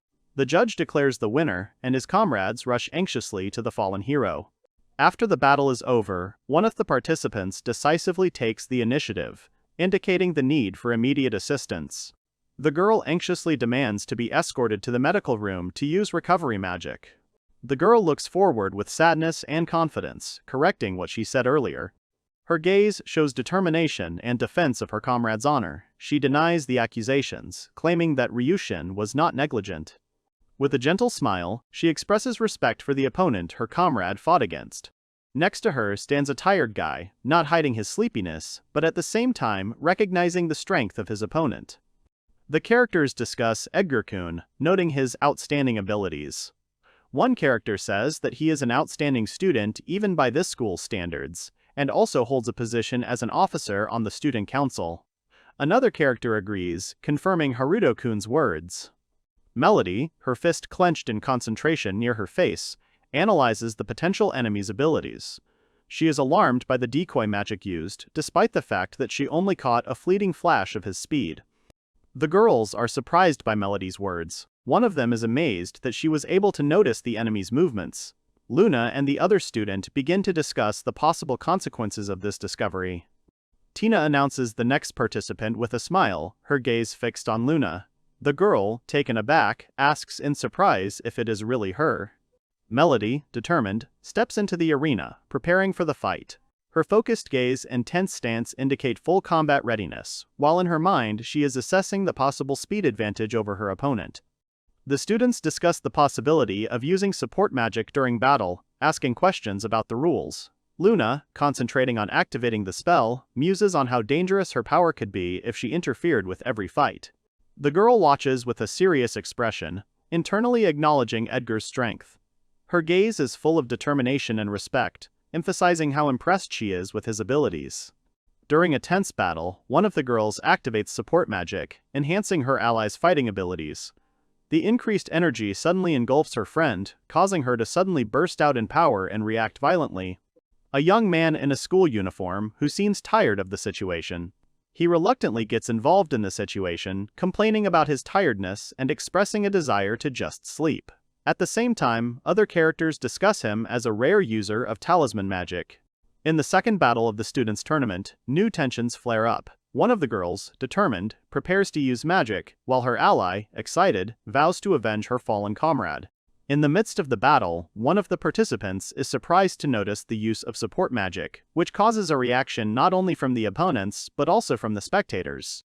The judges watch the situation with distrust, realizing that the battle goes beyond the scope of a regular duel. A girl with glasses watches from the stands, commenting on the situation with a slight grin. She points out the unfair technique, hoping that her interlocutor also noticed the deception during the fight. The students in the stands discuss the outcome of the match, suspecting that the teacher interfered with support magic. The girl with black hair confirms the violation of the rules, as teachers are not allowed to participate in the competition. The cat-eared character, after receiving support magic from an ally, returns to battle with renewed determination. The boost provided by Luna proves to be extremely effective, highlighting her talent in support magic. The heroine concentrates on activating support magic, emitting powerful energy. Glowing symbols appear before her as her body fills with power, increasing her speed and readiness for battle. A girl with a determined look prepares to attack, her face expressing complete confidence. She is about to cast a powerful spell, charging herself with energy before the decisive action.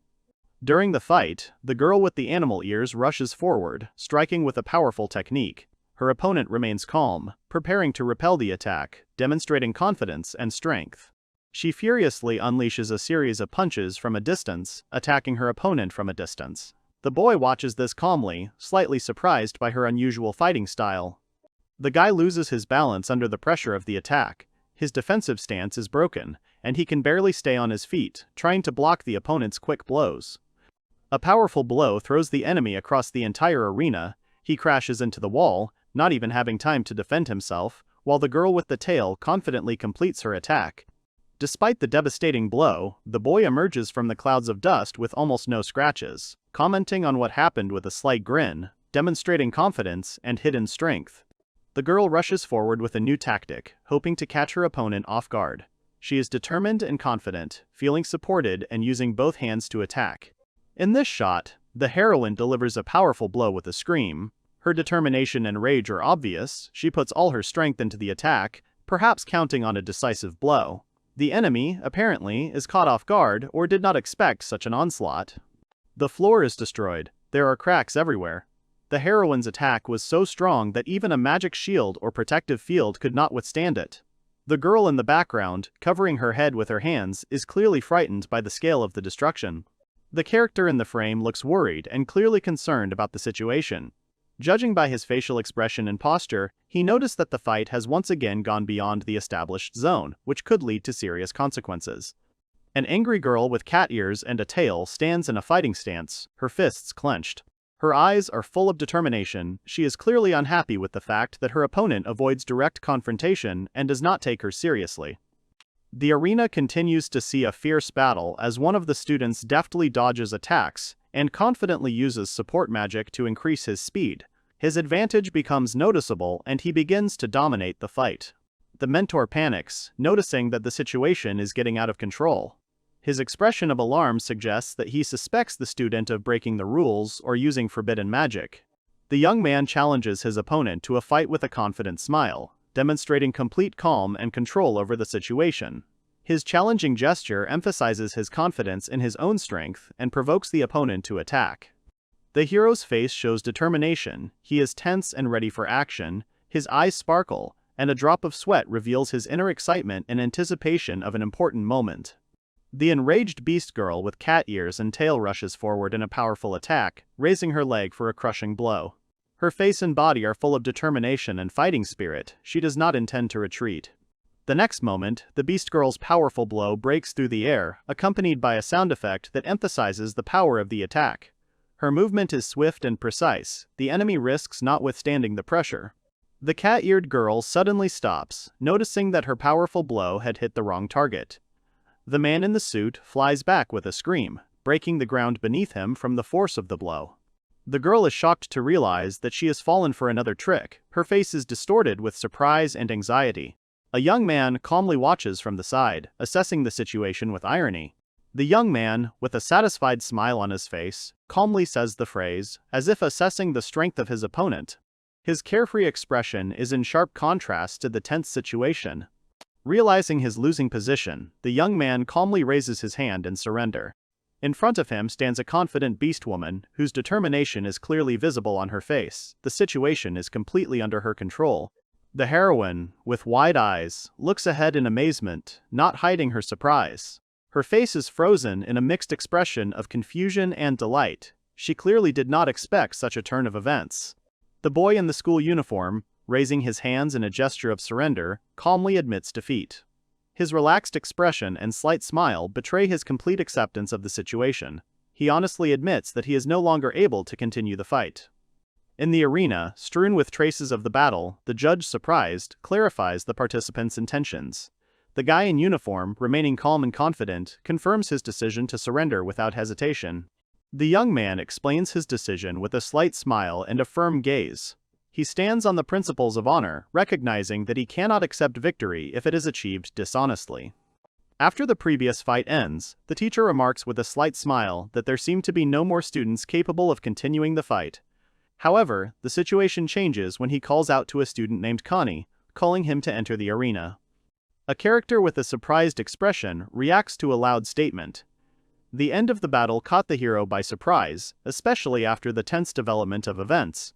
After an unexpected outcome of the battle, Tina-sensei's class is declared the winner. The students sitting in the hall react with surprise and disbelief to what they hear, not immediately realizing that it was their team that was the winner. The girl with cat ears stands in front of the young man, looking at him with bewilderment. He, looking down, calmly answers her question, while traces of the past battle are visible on the floor. The young man apologizes with a slight smile, looking towards his interlocutor. His expression is calm and sincere, as if he is pleased with what happened, despite the outcome of the fight. The heroes discuss the match that just ended.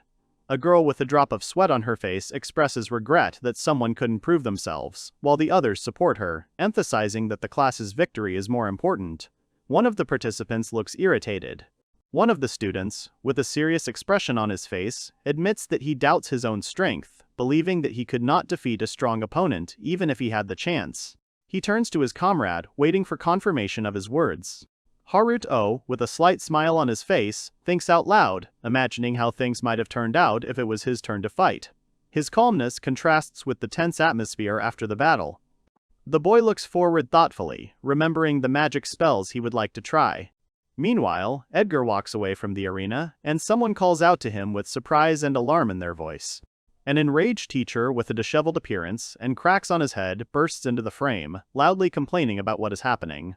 His face and posture express the extreme degree of anger and bewilderment. An enraged teacher yells at a student, accusing him of attempting to take his life. In the background, another character is wet and exhausted, and the culprit of the situation remains calm and indifferent, throwing out a mocking remark.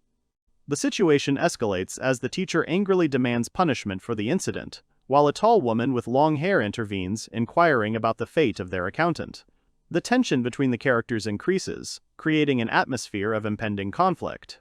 An elf with long hair suddenly appears with a confident smile, causing shock to the man, who clearly did not expect to see him. Next to him stands a character with cat ears and a notepad, observing the situation. The tension gives way to surprise. The long-haired guy introduces his assistant with a satisfied smile, a character with cat ears and glasses, holding a notepad. He calls him his wonderful secretary, and the secretary himself notes that he wrote down something interesting. The boy put a friendly hand on the sullen man's shoulder. Despite the latter's cold reaction, he looked pleased, as if he had just resolved an argument or offered a solution. A man with a serious expression shows a photograph that he believes proves foul play in a match. The scene is tense and accusatory. The smiling guy, reservedly but with obvious superiority, demonstrates a compromising scene from the match. Around him are snakes and a frog, emphasizing the atmosphere of threat behind the external calm. The arrogant elf adjusts his glasses with a slight smirk, confidently putting his interlocutor in his place. The old tension between the characters is felt even through the seemingly calm dialogue. The elf looks thoughtfully into the distance, remembering something important. Her attention was drawn to an older student with bright hair, whom she seemed to have met before. An elf with long blonde hair introduced the students to the student council president, Rain-kun, the strongest student in the academy. One of the newcomers immediately recognized him from his performance at the opening ceremony. The protagonist, with a surprised expression on his face, asks if he really is the strongest student in the school. His gaze is full of interest and slight bewilderment. The protagonist, turning to the teacher, asks a bold question about the chances of their class to defeat even the seniors under the leadership of the council president. The teacher Tina-sensei reacts with surprise to such a confident statement. The girl with shining eyes and an enthusiastic expression on her face clenches her fists with joy. Her mood is filled with determination and inspiration, as if she is confident of future victories. The two students enthusiastically accept the challenge, excited to prove themselves. Their faces glow with energy, while the third character watches them with mild surprise. The atmosphere of the stage is filled with fighting spirit and anticipation of the challenge. Haruto stands with a tense expression, clenching his fist in anticipation.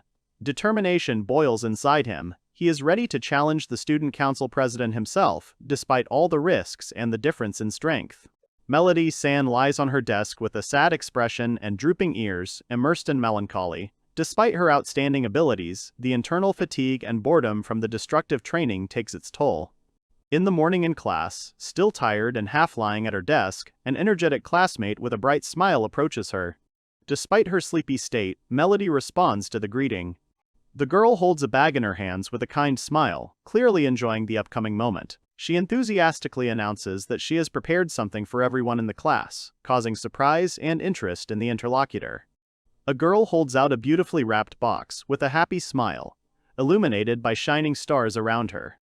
She proudly hands over the Valentine's Day chocolates, happy to share them with her friends. The face of the fox-eared hero reflects obvious surprise. He looks away in amazement, clearly not expecting to hear what he heard. His expression conveys a mixture of confusion and slight anxiety. Melody suddenly remembers an important event, a holiday when it is customary to give chocolate to friends and loved ones. In the kingdom of Grendel, where she studies, this custom is widespread, and she panics over the fact that she forgot about it. The heroes summoned from another world brought with them traditions, including Valentine's Day. With similar ingredients and food culture, the event took root in the new world as part of local life. The angry heroine with the ears furiously rushes forward, clearly expressing her displeasure, while the guy standing behind is caught off guard by her outburst of emotions. The situation heats up, and the tension between the characters reaches its peak. Two students are chatting in the archway of a building, discussing the condition of a friend. One of them is surprised and concerned to learn that Melody has been depressed since the competition. Two characters are in the same frame. The girl looks forward with a curious expression on her face, and the guy looks at her, thinking to himself. The atmosphere seems tense and thoughtful. The girl gathers her resolve, mentally preparing herself for an important step. Her gaze is full of seriousness and internal struggle, reflecting the moment of decision-making. The next morning, Luna overcomes her excitement and approaches Haruto with a gift in her hands. She holds out the treat to him in a reserved and shy manner, and the hero greets her with a smile, creating a warm and kind atmosphere. Haruto, with a curious smile, notices the gift brought and makes a guess about its meaning. His calm reaction only increases Luna's excitement, as he guesses that this could be a confession on a special day. Luna, embarrassed and happy, admits that she put special meaning into the gift, more than just a gesture of gratitude. She asks Haruto to keep it a secret, giving the moment a personal and tender significance. Luna happily accepts the thanks, but suddenly remembers that she still hasn't received the chocolate from Tina, which makes her feel embarrassed and a little awkward. Tina panics and nervously offers chocolate to Mai-san and Mei-san in response to their greeting. She looks tense, perhaps because she remembers that she hasn't given them a Valentine's Day gift yet. The dark-haired girl froze with a box of chocolates in her hands, her eyes full of surprise and slight confusion. At this moment, she is silent, not knowing how to react to the unexpected gesture of attention. Two schoolgirls look at the boxes of chocolate in their hands with surprise. Another girl stands nearby, looking at them with puzzlement, as if trying to understand the reason for the unexpected gift. In the next scene, the twin sisters stare ahead with impassive faces, clearly not understanding what is being said. Their interlocutor is surprised that they know nothing about Valentine's Day and tries to explain it to them. The young man looks at his interlocutors in surprise when he hears that they don't know about Valentine's Day. His face expresses slight bewilderment as he tries to explain the meaning of this holiday. The boy watches the twins with a thoughtful expression, pondering their nature, because they seem to him not quite human. A moment emerges in his memories where he holds one of them in his arms, and their glowing bodies only emphasize their different nature. One of the sisters sternly refuses the boy, despite his attempts to endear himself to her. The other sister is confused, and off to the side, their friend bitterly ponders why he is always ignored. The atmosphere of the scene is filled with light humor and misunderstanding. The morning begins with a greeting from two cheerful girls in uniform, one of whom is carrying a box. The students in the classroom gradually gather, among them the twins, still a little sleepy, and a young man standing behind them. A teacher with a kind smile asks for help from her students as she prepares to serve an exquisite cake decorated with fruits and cream. The children happily agree, admiring her skill, because the dessert looks impressive and appetizing. Melody bursts into the room with a bright smile, carrying trays of hot chocolate, causing surprise among those present. Her energetic appearance brightens the atmosphere, and her good intentions immediately resonate with those around her. The girl hands over a tray of hot chocolate, and the girls happily accept the treat, smiling gratefully. The atmosphere is filled with warmth and friendliness, emphasizing the care and solidarity between the characters. This shot depicts the moment of unexpected discovery. Lifa-san discovers a gold coin in a piece of pie, causing everyone to be surprised. The characters report that there was only one coin and congratulate Lifa. The girl, moved to tears, clutches the gold coin she found in her palms, a symbol of good luck given to her by Tina-sensei. There is a warm, almost magical atmosphere around, which does not go unnoticed by the others. A boy hands out presents while standing in a cart filled with stuffed animals and boxes. Classmates catch the gifts with delight, and at the table, other students look at the surprises they have received with interest. The protagonist suddenly stops in the street, as if something important had occurred to him. His face expresses anxiety, and he begins to sort through his thoughts, whether he has forgotten something significant. Haruto realizes with bitterness and resentment that he was left out of the party. He did not receive any chocolate or a gift from Tina. He is overcome by a feeling of loneliness, and he stares gloomily ahead, immersed in disappointment. The hero recalls how he used to receive gifts in the mornings. In the foreground, a happy Tina is shown handing a beautifully wrapped box to a little boy. This warm memory emphasizes the contrast with his current loneliness. The protagonist returns home, confident that Tina has prepared something for him. He reflects on the development of their relationship, recalling moments of intimacy, and tries to calm himself with logical arguments, but his face shows excitement and hope. Evening comes, and Haruto, having changed into his pajamas, sits dejectedly on his bed, realizing that the day has passed without any special events. Overwhelmed with disappointment, he prepares for bed when a sudden knock on the window breaks the silence. Late at night, Tina timidly opens the door and enters the hero's room. She looks embarrassed but determined as she explains the reason for her visit. Haruto listens to her in surprise, not expecting that she would talk about something so important. Tina, flushed with embarrassment, stands before him in a revealing outfit with chocolate on her body. She explains an ancient rite accepted in the world of heroes as a symbol of special recognition. Her action is stunning and clearly beyond the ordinary. Stands in front of him, looking embarrassed. She admits that this is their first Valentine's Day since they became a couple, and the atmosphere is filled with awkwardness and trepidation. The heroine, embarrassed and blushing, stands in front of the guy, demonstrating her unusual secret technique, heart-shaped chocolate applied directly to her body. Her gaze is full of uncertainty as she anxiously awaits his reaction. Haruto, beaming with joy, approves of Tina's action with a sincere smile. His face expresses admiration and slight embarrassment, and in his thoughts he thanks the heroes of the past for such unusual but pleasant traditions. The girl breathes out in relief, barely containing her excitement, visibly happy with the hero's approval. She smiles shyly, her shoulders drooping, and her outfit and chocolate jewelry emphasize the effort put into the romantic surprise. Tina, having gathered her courage, takes the last step towards Haruto, offering him to enjoy the prepared surprise. Her gaze is filled with tenderness and trepidation, and her pose emphasizes her sincerity and desire to please her beloved. Tina sits down on Haruto's lap with determination, focused on her goal. He is excited but serious, asking if she is sure about what she is doing. The main character decides to take this action. A young maid with a beaming smile runs into the room, holding a tray of chocolate nuggets. Her steps are full of energy and determination. She is clearly proud of her treat and is eager to share it. The girl smiles with a happy expression, slightly stained with chocolate, which adds comedy to the scene. Her appearance reflects genuine pride in the prepared dish and a desire to please others. Tina, dressed as a maid, pushes the guy away in a panic when a fox girl stands in the room. The situation clearly takes them by surprise. Haruto finds himself in an awkward situation with the maid Tina. At the Eof's Magic Academy, in one of the dorm rooms, a girl is about to make a move in a board game but is surprised to notice that there is not a single black piece on the board. This oddity causes confusion in her, foreshadowing something unusual. The girl with the ears, stunned by the unexpected turn of events, looks at the chip in her hand in confusion. During the game, she notices that all the chips have suddenly turned white, despite the game being in full swing, something she has never seen before. After an unexpected outcome of a game of Reversi, one of the girls sheepishly admits that she is simply a good player. The second, in mild shock, realizes that even this way you can lose, something that happens extremely rarely. Luna sits enthusiastically on her bed, despite her constant losses at Reversi, determined to continue. Across from her, the hero is slightly embarrassed, but ready for another game. The game on the board is once again unfolding, with white chips dominating, indicating another defeat. Melody was feeling down, and one of the students invited her to stay overnight to cheer her up. Despite her request not to give in, the game of Reversi turned into a series of defeats for her, which only deepened her embarrassment. The next day, after the unsuccessful sleepover, Haruto tries to calm the girl down and resolve the tension that arose. While he smiles and says encouraging words, she herself feels awkward, and the defeated Luna is completely devastated and lies with her back turned.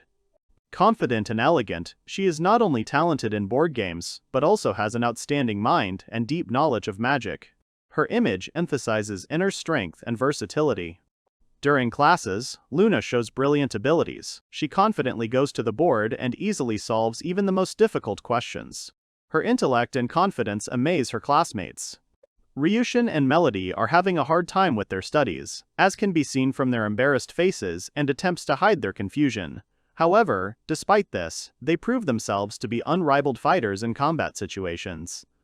Haruto thoughtfully watches the events in the classroom, assessing the abilities of his classmates. He gradually realizes how unusual and strong his classmates are. In the student council room, in the morning light, a stuffed rabbit seems to be watching the proceedings as someone reflects on the freshmen, noting how unusual and strange they are this year. The academy's backdrop features outstanding first-year students. A gifted combat mage, an elf who defeated the strongest students, a mysterious spellcaster who adores the library, and the director's young grandson who wields high magic. The student council room is discussing an unusual situation. In the first year, there are 2 Dragonites, a race that is extremely rare. One of them has powerful healing skills, and the rest of the students remain a mystery. The student council elf is thinking about the new first year with interest. He is especially interested in the fact that the class is headed by the legendary Tina Haribel, a figure shrouded in myth. In the student council office, the boy gives orders. She tells Koni to send toys and sweets to orphanages on behalf of the academy, and also instructs her to continue collecting information about the first-year students. Yuko happily announces her new status. She is now the protagonist's loyal servant. The girl in the kimono holds his hand tightly, causing the guy shock and confusion. The protagonist checks Yuko's status and is surprised to find that she has indeed become a mage and has acquired the status of servant. The girl confidently demonstrates her power, and one of the characters is amazed by her maximum level, 99. Yuko smiles mysteriously as she reveals her hidden power, a unique skill called brainwashing. She explains that she is able to control those below her level, which emphasizes her dangerousness and impressive power.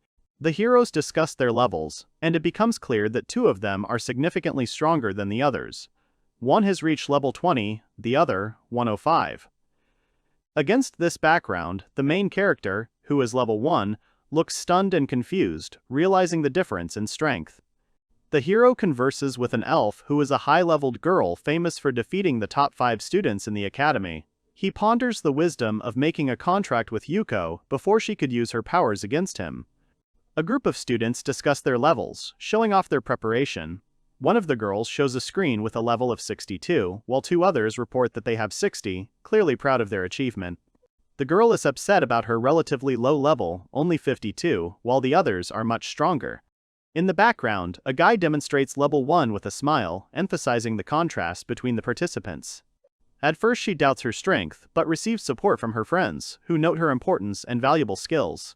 Hearing kind words, she rejoices and sincerely thanks. The girl with short hair beams with joy, expressing gratitude for the opportunity to learn without fear of hostile skills. Next to her, another heroine smiles and encourages her, suggesting that she continue to express her gratitude to the master. The boy smiles happily and is glad that he was useful, remembering how Yuko chose him as her master. Despite his slight confusion, he feels confident that what is happening is right. The protagonist looks ahead tensely, preparing to reveal his level to those around him. He lightly squeezes his shirt to his chest, realizing that the moment of truth is near and much depends on it. Haruto stands in front of the screen, preparing to reveal his information like the others have already done. His eyes are serious, as he realizes that hiding the truth about his curse is no longer an option. The young man, head down, admits his guilt to his friends. He is tormented by remorse for having hidden the truth about his curse for so long, and now he feels the need to apologize to everyone. When the hero was about to reveal his level, one of the students abruptly interrupted him, saying that he did not want to see the truth. The second, more reserved one, supported this decision, making it clear that the hero did not necessarily have to reveal his data. One of the students recalls how he used to think he was strong, believing that only his grandfather was superior to him. However, after entering the academy, he realized his mistake, especially after seeing the strength of Tina, a student whose power even surpassed the hero's grandfather. One student anxiously admits that he won't be able to restore his self-esteem if he sees the hero's level. However, when he reveals his status, only level 1, it causes shock and bewilderment, completely destroying the expectations of those around him. After the hero shows his level, the students begin to fear for their self-esteem. The girl admits that she does not want to see his level, fearing that he will surpass even Tina. After the hero reveals his level, his classmates express their reluctance to know it. The girls admit that his power can discourage them from learning and progressing, and ask not to bring up the topic again. Haruto, sighing in relief, refuses to show his level, as it is no longer required. He calmly accepts the other's decision, showing a gesture of agreement and a smile. The morning sun filters through the trees at the Ifers Academy training grounds known as the Steel Forest. Today, another class for the students is to be held here, heralding new challenges. A group of first-year students have arrived at the Steel Forest, the area where upperclassmen usually train. They look around the area with curiosity and caution, knowing that there are many dangerous monsters living here. One of the boys, with a fighting spirit, suggests a competition to see who can destroy the most monsters. His eyes are filled with enthusiasm, anticipating the battle in the danger zone. The team discusses the proposal for a competition. One of the girls admits that she can only support from the rear, while the others enthusiastically suggest dividing into pairs and starting to prepare for the fight. The mood is lively and combative. The characters begin to form pairs for the upcoming task. One of the guys suggests teaming up with a girl who modestly agrees, and the other pair has already quickly decided on each other. The atmosphere remains friendly and energetic. The students continue to pair up before training. Some do so with joy and enthusiasm, like the cat girl, who agrees with her partner. Others, already familiar partners, immediately decide to stay together, as usual. The group of heroes gathered before the training began, Yuko happily clinging to a boy, causing a slight worry in another participant. While everyone was cheering each other on, one of them's hand was resolutely reaching forward. The training in the Steel Forest was about to begin. The students gather before the training session, listening to the instructions of their teacher. She hands out special bracelets with a smile and blows a whistle in case of danger, reminding everyone to be careful in the upcoming test. Heroes receive special bracelets before starting a quest in the forest. These devices will track the number of monsters defeated and their level, which adds a competitive element to the training. One of the teachers suddenly notices that he overheard the students talking about the competition. The girl with a lively smile reminds about the dispute, who will kill more monsters. The heroes exchange joyful remarks. The girl with a beaming smile confirms that the competition is her idea, and the guy is surprised by her initiative. The forest training ground is set against the backdrop of a mentoring speech. Heroes are warned that killing monsters here will not allow them to level up. Instead, the emphasis is on developing team spirit and mutual assistance. The character says with a smile. She announces a time limit for completing a task or starting a training session. The monster slaying competition has begun, where everyone will try to show the best results. A girl in a kimono clenches her fist enthusiastically, full of determination for the upcoming battle. Flowers and rays of light surround her, emphasizing her fighting spirit and positive mood. In the background, the voice of a companion can be heard, announcing the progress. The heroes discuss strategy for dealing with the monsters in the forest, exploring the possibility of using mind control skills. One of them doubts success, while the others encourage and consider their next steps. The young man activates a magic spell with a confident smile, raising his hand with a rotating sphere of energy. It seems he is ready to take the initiative and begin the next stage of the battle. The guy effectively demonstrates magical lights, surrounded by flashes of energy. His allies watch what is happening, one with admiration, the other with surprised interest, realizing the power of his abilities. Haruto confidently demonstrates magic, giving the fire a shape and special properties. Before the eyes of his companions, the flame turns into the figure of a horse, which causes sincere surprise and confusion in the girl. The character shows off powerful armor created using lightning magic. He explains that he wanted to create a weapon with piercing ability, so he reinforced the spear with an extra layer. The young mage completes his spell by shaping the fire into the form of a fearsome, armored centaur wielding a giant spear. The creature is engulfed in flames and lightning, causing shock and awe among those watching. The girl in the kimono, clearly amazed, clenches her fists and excitedly comments on what she has seen, while the boy next to her watches her in surprise. She realizes that before her is magic of the highest order, the Fire Knight.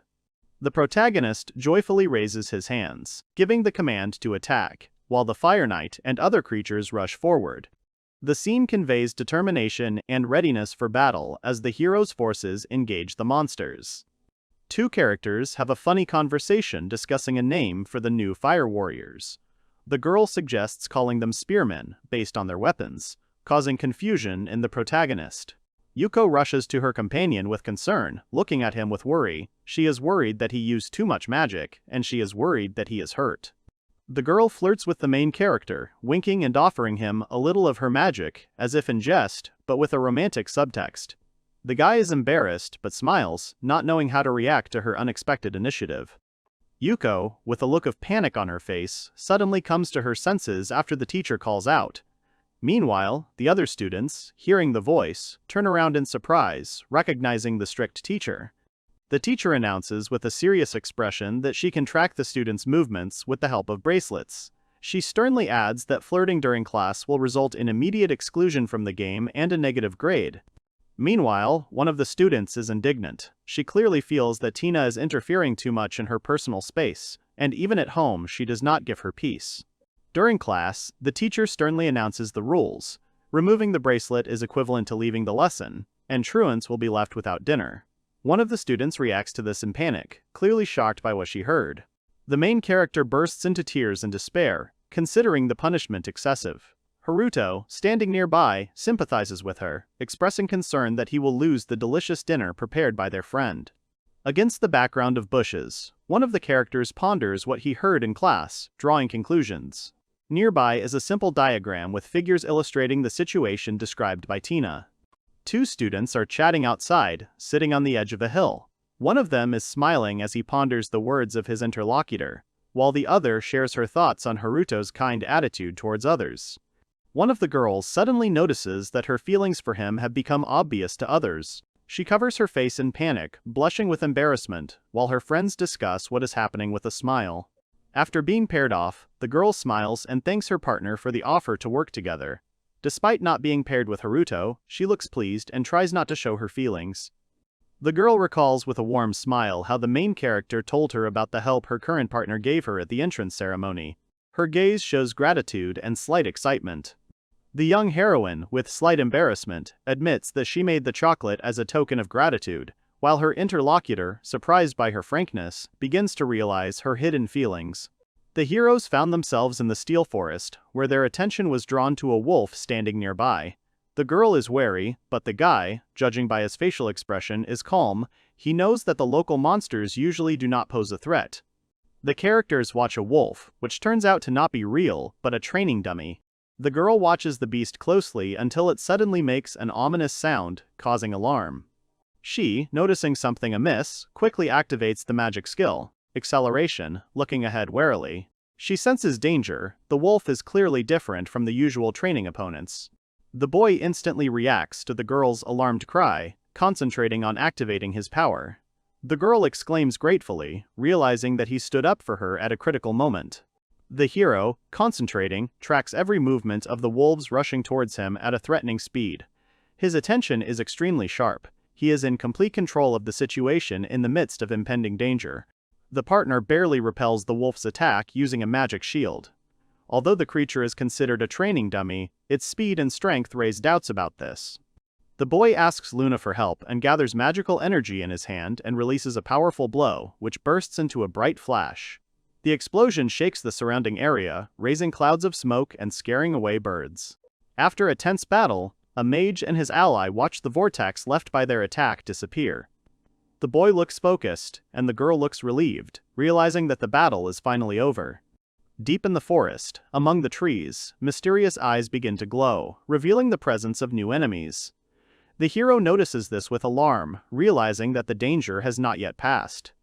Powerful Mahou emerge from the forest, monsters of a higher level than expected. The hero and his partner assess the situation, realizing that the fight will be difficult and it will be difficult to avoid it.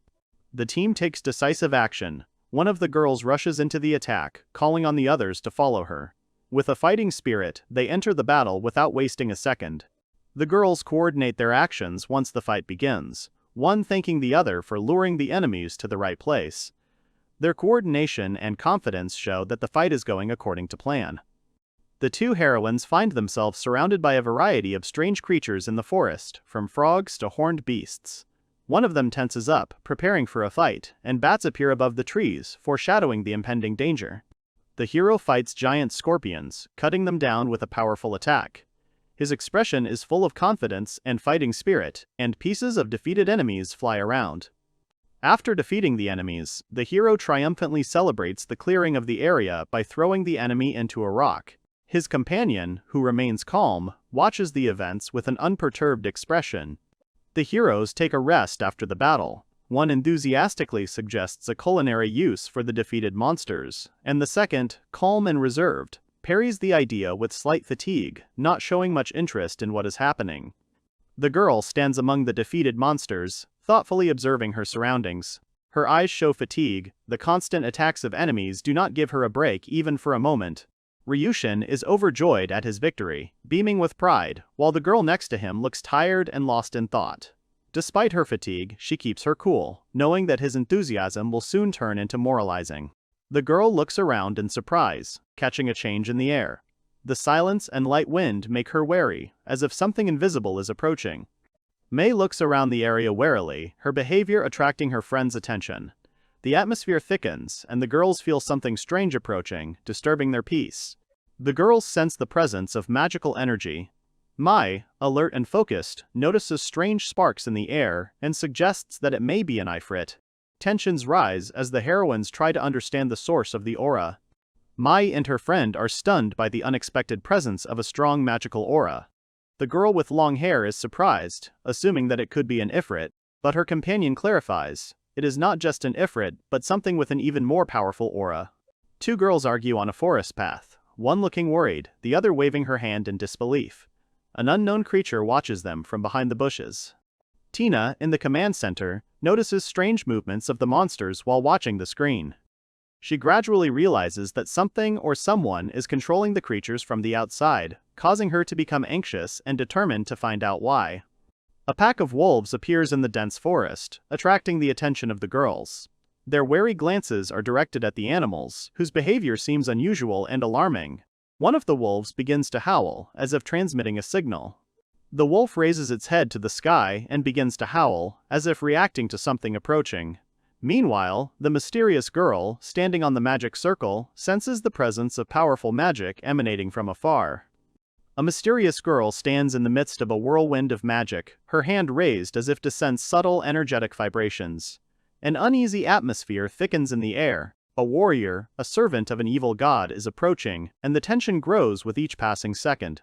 Against a turbulent sky, a young priestess with downcast eyes senses a fluctuation in power. She speaks of an evil god who cannot become stronger. There is doubt in her voice, for she senses several powerful presences nearby. In a luxurious hall, behind a high carved pulpit, a mysterious figure hides in the shadows, pondering the price of his power. The hero feels how much energy is spent on transformation, and understands that to become useless is to be replaced. A demon with a sharp gaze and horns sits on the throne. Deep in thought about his survival, he must live as long as possible. Before him stands a priestess, calmly carrying out his order, to get a book called Formula of God from the bottom shelf. White daffodils bloom against a black background, and with them, the heroine's inner feelings. In her thoughts, there is no fear, but a sincere desire to be useful to someone whom others consider terrible. For her, he is not a monster, but someone to whom she wants to be needed. In the silence of the library, a young girl searches for the right book, thinking about the difficult conditions imposed on her. Do not change status, remain weak, and do not die. Her strength is restrained by the rules, but there is a sense of determination in her actions. With her eyes closed and her hands clasped in prayer, the girl concentrates among the shimmering spiritual figures.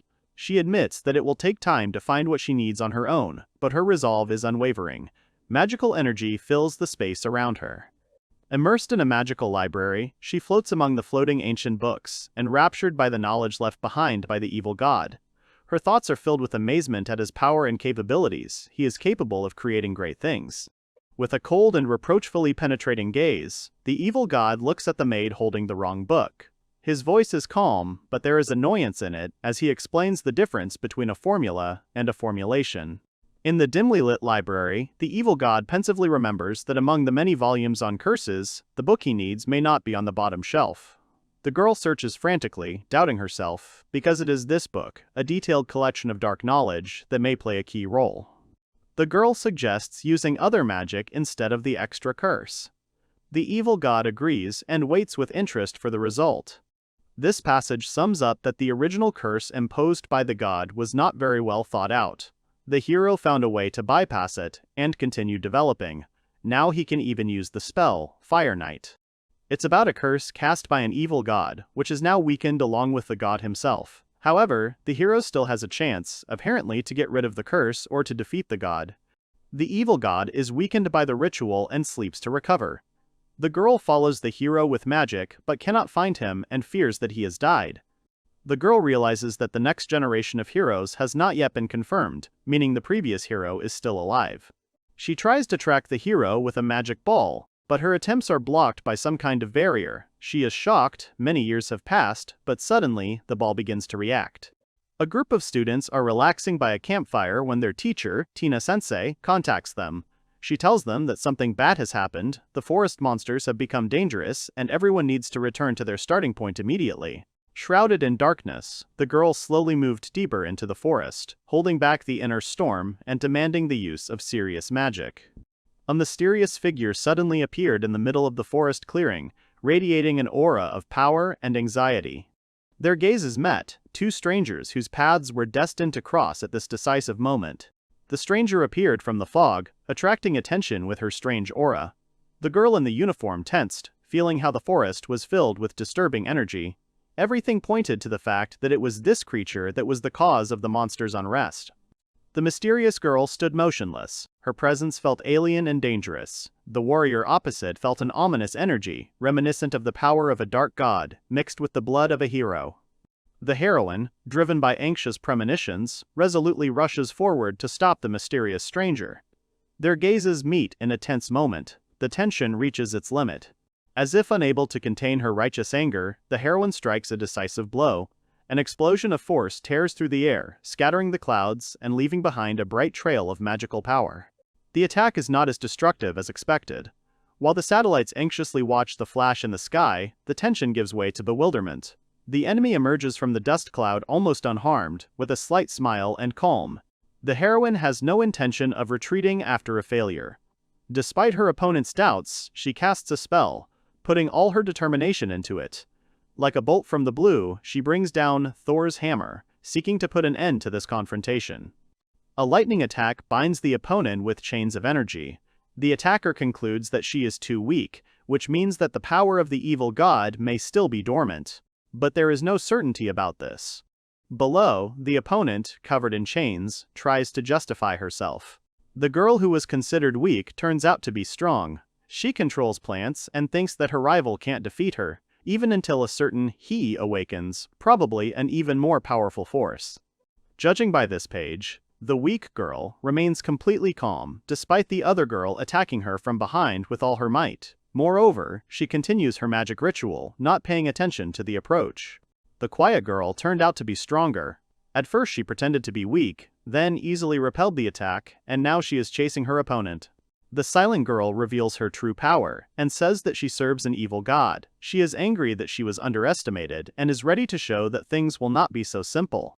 Making it clear that she is dangerous and confident, the scene hints that things are about to change, and not in her opponent's favor. Against the backdrop of a raging battle, the little priestess with a mocking smile easily immobilizes her opponent, holding her tightly to herself. As if playfully, she whispers, "Those like her, those whose strength is not visible at first glance, are the most dangerous." The priestess summons the demon with a cold smile, and her enemy freezes in horror. The hunt is just beginning. With an unexpected explosion of magic, the heroine freezes. A monster appears in front of her, from which danger emanates. She does not have time to understand what is happening. A terrifying monster appears on the battlefield, a beast with a mask and claws, posing a deadly threat. The student calls her mentor in panic, realizing how dangerous the enemy is. Hearing the noise of battle, the protagonist turns around abruptly. His eyes are filled with alarm as he sees a figure falling from the sky, and he calls out for Tina-sensei in panic, realizing that something terrible is happening.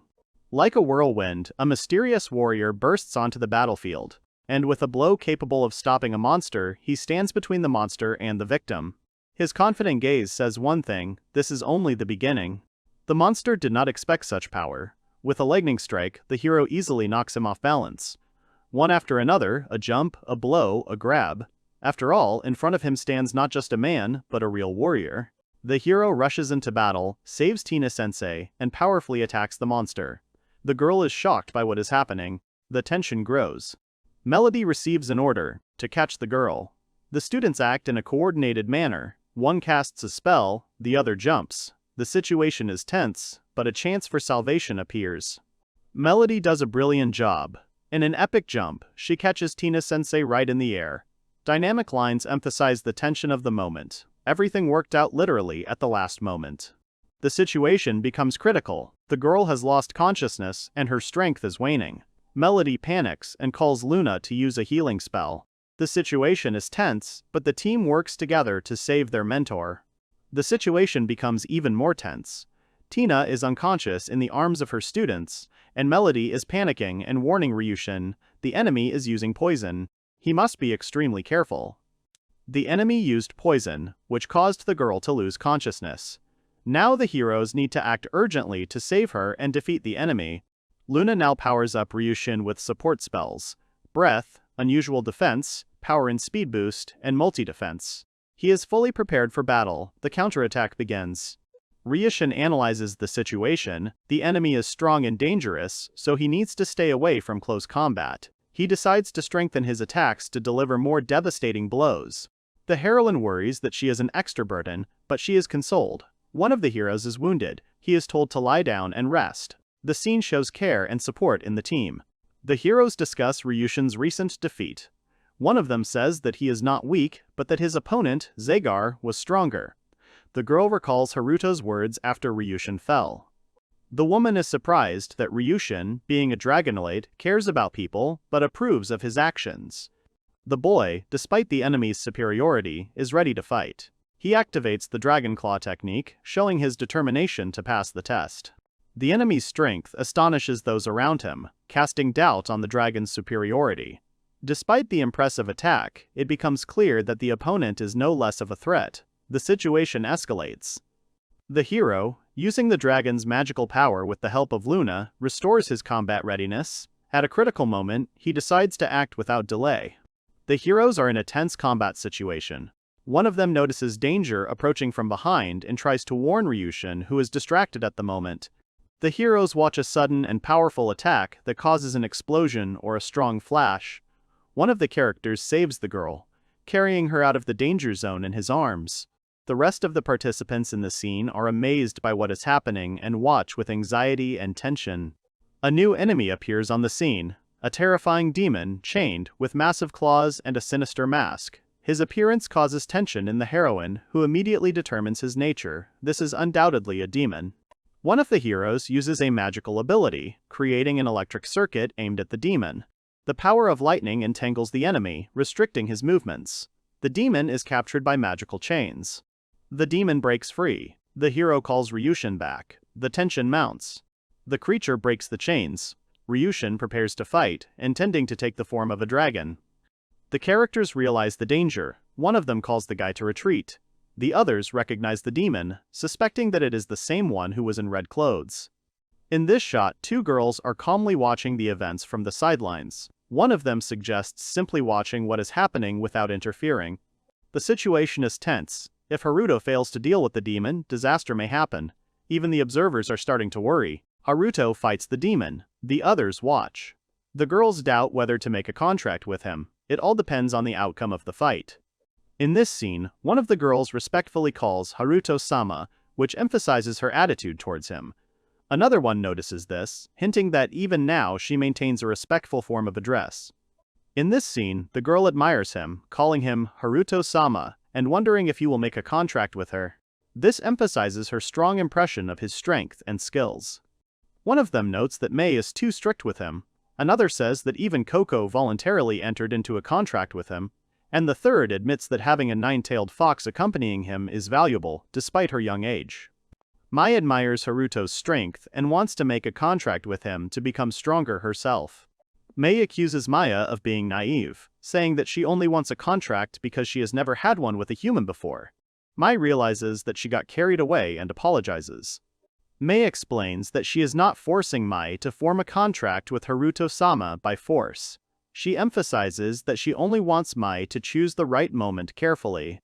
Standing back to back, as if separated by fate, Mei remembers how Mai always held on to her, but now hopes that her sister will find her water mage and be able to follow her own path. Mei feels a little sad, remembering how Mai always stuck by her side. But deep down, as an older sister, she would be happy if Mai could become independent, even if it means letting her go. Mei and Mai, surrounded by their loyal wolves, look into the distance with determination. If their allies are in danger, they are ready to help without hesitation. Mei's words sound confident, and Mai's gaze reflects determination.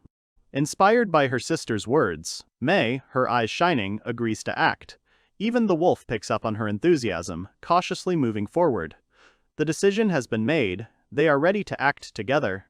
Before they could get very close, Mei and her companions sensed a threat approaching. The wolves bristled, sensing danger, and tension appeared on the girls' faces. Something powerful was quickly approaching. Against the backdrop of growing anxiety, an ominous figure appears in her field of vision. The girl feels an inexplicably dense mana, approaching with each passing moment. Even without being a master of fire magic, she understands, this is the aura of something truly dangerous. A mysterious knight in fiery armor appears before the heroine. Instead of fear, she is delighted. The heroines are shocked by what they see. A mysterious silhouette appears with a sword and the body of a horse, like a magical centaur knight. One of the girls, full of determination, suddenly grabs her sister by the hand and enthusiastically pulls her along. The latter responds in surprise, not having time to understand what is happening, but is already following her. The girl recognizes Haruto's magic and decides to urgently offer him a contract, taking her sister with her. Everyone around is in shock. Mai pulls her friend along with her, dreaming that if the guy turned out to be a water mage, they could be together forever. But reality and feelings make themselves felt. She understands that she simply cannot let her go. The enemy rushes at the character with a powerful attack. The character is surprised and worried, his protective skin cracks, indicating a serious threat. The character is attacked with lightning speed, he does not have time to react. The blow is about to reach the target. The character Ryushin managed to repel the attack, but at the cost of a serious injury, he lost his arm. The girl screams his name in horror and the severed limb falls to the ground. The enemy uses poison. It becomes clear that things are bad. One of the allies activates a magical weapon, the Light Whip, to enter the battle and seemingly protect Ryusin. The situation is heating up, now a new fighter is on the scene. Haruto attracted the attention of his ally. Judging by the expression on his face, he did not expect the intervention. Meanwhile, the Light Whip is used in the attack. It is used to throw Ryushin aside. The team of heroes finds itself in a critical situation. One of them is seriously injured and needs immediate help. While one girl desperately treats him, the other one demands action in a panic. Everyone understands, delay means death. The protagonist hesitates before making a decisive move, while his ally urges him to show strength. The tense moment forces him to reflect on his role and responsibility to the team. A demon with a fearsome, fanged face and many eyes suddenly appears in the center of a magic circle. Glittering runes beneath his feet signal the beginning of a powerful ritual or spell. The girl activates a magical barrier to stop the demon, who has already begun to unleash his power.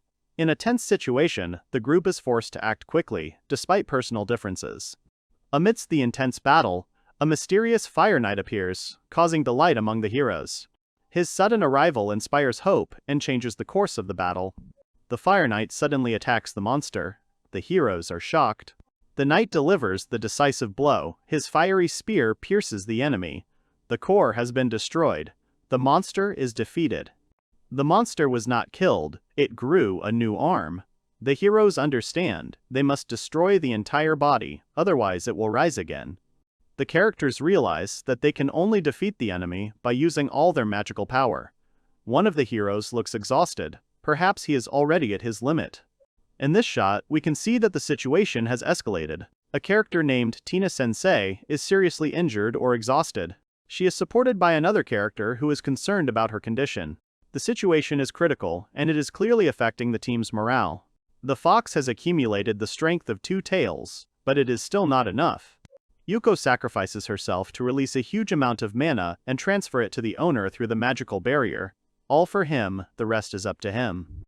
The fox has transferred mana, and now the master is ready for action. He thanks her, and the other character says that there is no need to hold back any longer, it is time to attack. The character asks Haruto for a favor, warning that their opponent is a demon and cannot be defeated with ordinary magic. It is implied that the guy will have to use something special or super powerful. This is a demon with fast regeneration, capable of destroying a country. Normal magic won't work, it takes a lot of heat energy to destroy its core. The girl asks the hero to use all his strength to protect everyone. The hero activates his power, promising not to make mistakes again. He is reminded to use only 30% of the power. The hero uses his power to protect everyone and launches a powerful attack. Now the plot moves to an ancient holy place where an evil god slumbers. A young priestess rushes there, something important is about to happen. The priestess returns to the secluded shrine, where emptiness and silence reign. She is to clean, restore damaged areas, and care for the place itself. Despite the shrine's importance, she realizes that there is no one to tell about it. The girl continues her duties, assessing the amount of negative energy and the costs associated with it. Her thoughts are occupied with the upcoming plans of the new demon lord, but despite this, she still has many current affairs. The priestess handles all the duties of maintaining the shrine alone. She is amazed by the fact that the evil god, in a state of rest, nevertheless absorbs energy without hindrance, without taking any action. The girl, noticing the strange behavior of the amulet, realizes that she has gone too far. After a long stay in the sanctuary, she went outside for the first time and, carried away by this, accidentally activated the demon's power. The young warrior enters the battle with confidence, convinced that his decision was right. His goal is to destroy the demon and protect the people dear to him. The character expresses doubt in the strength of the enemy, emphasizing his inadequacy to the declared abilities. After destroying the demon, the heroes face a new threat. The forest is engulfed in flames. They urgently need to find a way to stop the fire from spreading, as the protective barrier holding back the fire will not last long. Haruto takes charge of putting out the fire, calling on Yuko to hold the barrier. Meanwhile, his allies are surprised by his ability to handle powerful magic and discuss him using a simpler spell combination to deal with the situation. The hero explains that due to the curse of an evil god, he cannot use magic that costs more than 10 mana. His companion notices that he uses magic symbols. Haruto explains that due to the mana limit, he uses clusters of 10. He modifies the clusters and symbols, arranges them into a magic circle, and then completes it with a spell of about 1,000 symbols. The hero can't use strong magic because of the curse, so he uses simple magic to summon a creature that can put out the fire. The girls are surprised. A boy with limited mana found a way to summon a powerful creature with a complex magical circuit using minimal energy. Haruto calls upon the spirit of water, Undine. She recognizes him, they haven't seen each other for 3 years. Undine complains that the guy hasn't called her for a long time and she was lonely. He admits his guilt. The girl next to him is embarrassed and apologizes, not understanding what is happening. Undine recognizes 2 girls, Mei and Mei. One of the girls is surprised. Haruto replies that yes, it was a long time ago. Undine asks one of the girls if she has found a candidate for the contract, but she replies that she has not and apologizes to her. The guy interrupts the conversation, reminding them that they need to put out the fire. Mei learns that Undine has made a contract with him. The sister is surprised to learn that Haruto is a contractor for the Water Spirit Monarch. She is asked to help, as she also has water magic, and she agrees. The fire flares up. Haruto tells Lifa to use what she used during the class competition. He warns that with Undine, he will be sending water into the sky. He asks her to use her magic to spread the water. Lifa agrees. She understands that it is becoming more and more difficult for her to maintain the barrier each time. The hero apologizes to her and supports her. Kijo Haruto begins the spell. He summons Undine. Undine appears. The hero put his hands forward to strike. Lifa drew her spell arrow. She concentrated. There are drops of water all around. She uses the spell blast wind. The spell flies towards the fire. Haruto asks Lifa if she can continue. She says yes. Undine raises her hand in the air and claims that everything should be fine. Water drips onto the fire. She says that the fire is getting stronger and that making this rain is completely pointless. Mei and Mai ask to try. The girl asks Mai to give her mana. The girls hold hands. Mei and Mai create the ice ballad spell. Ice crystals form in the air. Mei tells her sister that she is starting. One of the sisters wants to send some ice into the sky. The girls lift the ice flows into the sky. They talk about sending more. Mai turns to Haruto and asks him to use his fire to heat the clouds, saying that Mai has exhausted all of her mana. The hero understands that he and Undine need to continue shooting water. He agrees to the girl's request and understands what she has in mind. Haruto begins the spell. He summons a fire demon named Ifrit, and the hero turns to him and offers to help the girls. The demon smiles and greets the guys, but they are in shock. The girls are surprised. Mei, confused, screams and asks if this is really Ifrit. The girl wonders about Haruto also making a contract with Ifrit. She says that it is too sudden. The girl realizes that Mai said that time that he has an aura like Ifrit. The demon begins the spell. Mai admires. She confesses her love to Haruto out of admiration. Mei breathes a sigh of relief and says that she completely understands Mai's feelings. It's raining. The girls hold hands. Mei continues and says that she understands wanting to make a contract with Haruto-sama, even if it means breaking up with her. Mai is surprised and asks her sister about what she just said to Haruto-sama. The sister exhales and replies that it is. Raindrops fall on her and she wipes her forehead. The sisters are soaked in the rain. Mei is indignant because she doesn't like being wet. Mei feels fine. Mei realizes that returning to her true self is still a little awkward. She must be patient. She smiles and thinks that Haruto-sama will definitely not allow it. Ryan is surprised. He asks if there really was a demon in the forest. Connie replies that the fact that the academy couldn't detect the demon will be a problem. He also says that because of this, classes will be cancelled today, and the class that used the forest has abandoned Tina's class.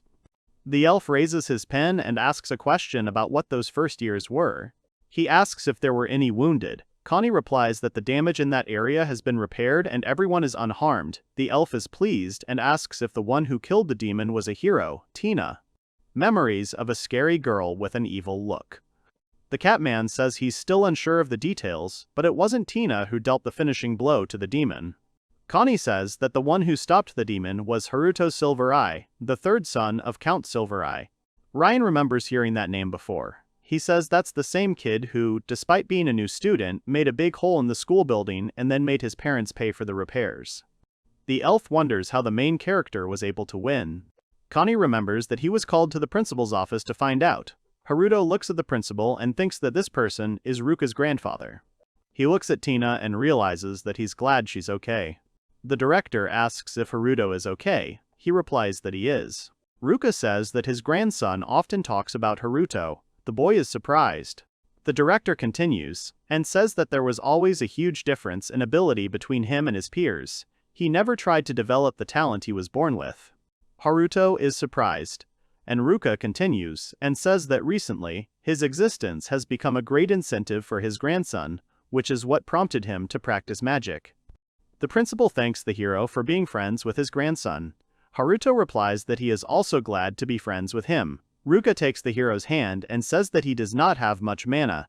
The director asks about what is more likely an approximate amount of mana for the first level. Haruto tensed up. He thought that his mana amount had been noticed, as expected from the headmaster of a magic academy. Tina is outraged and says that even as the school principal, he should apologize to the hero for speaking arrogantly to him. Ruka apologizes and says he went too far. Haruto reassures the teacher that he is okay, and that he knew it would leak out eventually. Tina asks what was supposed to leak. Haruto turns to the director and says that he would like what he is about to say to remain a secret. The principal smiles and says that the hero doesn't need to force himself to reveal his potential. This school recognizes the diversity of its students, but if he wants to tell him, he promises to keep it a secret. Haruto turns to Tina and says that he wants her to hear it too, and the girl agrees. The hero has gathered all his strength and is going to test his level. Tina is surprised and asks if the hero is really level 1. She says that there must be some mysticism. Realization comes to her and she says that she understands why the hero always used nothing but low-level magic. The director doubts and says that the section is in an abnormal condition. Ruka continues and says that there is a status petrification curse. This is the first time he has seen such a thing. He asks if this is the secret the hero wanted to keep. Haruto agrees and says that the reason he is level 1 is because of this curse. He remembers that at the moment of his reincarnation he was cursed by an evil god and became like this. Tina is scared. She says that the evil god is the culprit of the Demon King's revival, as well as the spread of fear and despair. She realizes that he really exists. Haruto apologizes to Tina for not telling her about it. The girl is not angry and says that everything is fine.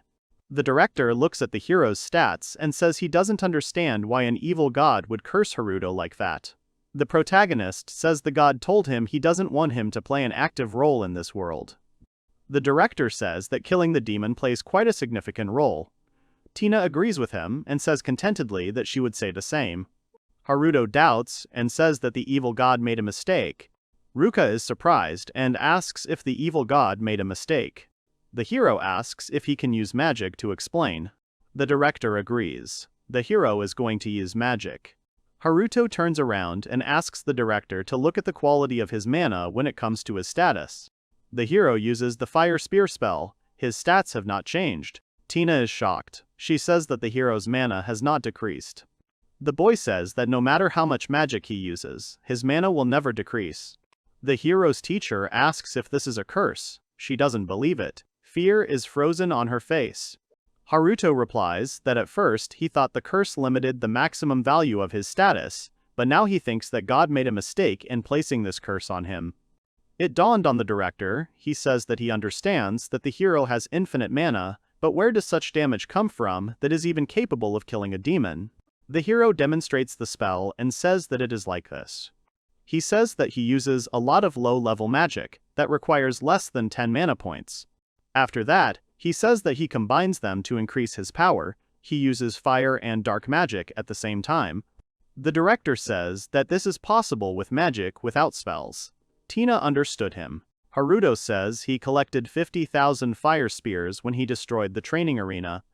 The girl is shocked. Ruka says that in order to repel such magic, he thanks Professor Tina again.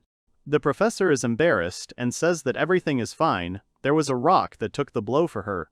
The director says that if it is true that Haruko is from another world, then his power is not a mystery, and he knows very well that the hero is abnormal. Ruka tells Haruko to exercise moderation. The main character smiles and agrees with the director. Tina approaches the boy and thanks him for waiting. The hero turns to her and asks if she has finished talking to the principal. Tina says that the principal seems to support the hero as much as possible. Haruko says that the principal is a good person. Tina replies that it is to keep the school from being in danger, not to help him. The hero laughs and says he will be careful. The girl stops. Haruko calls out to her. Tina apologizes and says that despite the fact that she was always there. She starts to cry and says that she couldn't notice the curse, and when she thinks about how much pain it was for him, she feels despair because of her powerlessness. The protagonist is touched by her feelings and says that he was not hurt. He takes her hand and says that he had such a wonderful teacher like her. The hero understands that if it weren't for her, he wouldn't have been able to learn to combine magic so quickly. Haruto smiles and asks Tina to teach him more. The professor is touched and says the hero's name. She cries with happiness and agrees with the hero. The girl watches them from the side and says that these two get along quite well. She asks Reina if this is true. She clarifies that Tina looks exactly like the normal girl in love she is in front of Haruto. The main character stands in front of the girl and says that this is how it was. The next day, in the backyard, Yuko lies on the hero's lap. The twins approach them and ask Haruto if they can distract him for a minute. The hero notices that Mei now also addresses him as Sama. The girl looks at him. The hero agrees to their request and wonders if the girls are going to confess to him. The girls start taking off their clothes. The hero gets embarrassed. Haruto is shocked and asks what the twins are going to do. The girls pronounce the hero's name and begin the transformation. The twins get wings. They show their true form. The hero is surprised and asks if the girls really have perfume. Haruto thinks about how he feels guilty pleasure when he looks at their bodies. The twins say his name. The main character becomes serious and tries to find the right words. He asks if the girls are close to Udina because she is a spirit. The girls answer that, yes. Mei asks Haruto if he would like to make a contract with them. He seriously considers the offer. The girls are embarrassed and admit that they both fell in love with him. The hero is surprised by these words. He wonders if the twins actually like his mana and says that at least he has Tina. Haruto realizes that his purpose in this world is to become as strong as a hero so that he can protect Tina. He is glad that he can make a contract with spirits. The hero realizes that the girls are not weak and says that he has no reason to refuse. Haruto thanks Mei and agrees to a contract with them. The twins are very happy. They hold hands and ask for forgiveness for what they are about to do. They kiss the hero on the cheek at the same time. Haruto is happy and full of energy. The girls returned to the spirit world. The hero understands that when spirits make a contract, they return to the spirit world. They can then appear in the human world, being summoned by the contracted. He realizes that he also wants to enjoy his school life with these two. Haruto wonders if it is necessary to create a large summoning circle to manifest it for a long time. He tries his best. The hero thought. He knew he wanted to summon them together if possible, but it reminded him that he felt a slight aura from them. The hero creates the lightning spear spell. The spear was about to take shape when an unfamiliar head began to emerge from the surface of the circle. Haruto didn't understand what was happening. A giant in armor appears before the hero. He does not understand who is in front of him. The Celestial Spirit King appears before Haruto. He is in shock. The hero introduces himself with his full name and asks who the king of the celestial spirits is. He suggested that if Mai and Mei were summoned together, they would merge into one. The Celestial Spirit King says that he is glad to meet Haruto for the first time. He introduces himself as the ruler of all the celestial spirits on this earth. Haruto reflects on the fact that this is the first time he has met a spirit. The Star Spirit King apologizes and says that he is busy now, and also asks for permission to return back to his world. Haruto is surprised and asks the Celestial Spirit King if he can return himself. The Celestial Spirit King reveals that he is under Haruto's control. He can't believe that there is a person who has such devilish powers and is able to forcibly summon him. The hero thinks that he probably made the magic circle too big. At that moment, the Celestial Spirit King calls out to him, addressing him with the words, "Mr. Haruto." The Spirit King says that he wishes to return home to his dear daughters, and so he asks. The hero responds positively to the request, and says that he has just met the King of the Star Spirits and therefore cannot say no when he bows his head to him. The Star Spirit King says yes, and urges them to finish this quickly. After that, the Spirit King takes it in his hand. The Celestial Spirit King brings Haruto to his mouth and spits on him. He is in shock. The main character thinks that he remembers something that happened several years ago. It was then that he first tried summoning magic.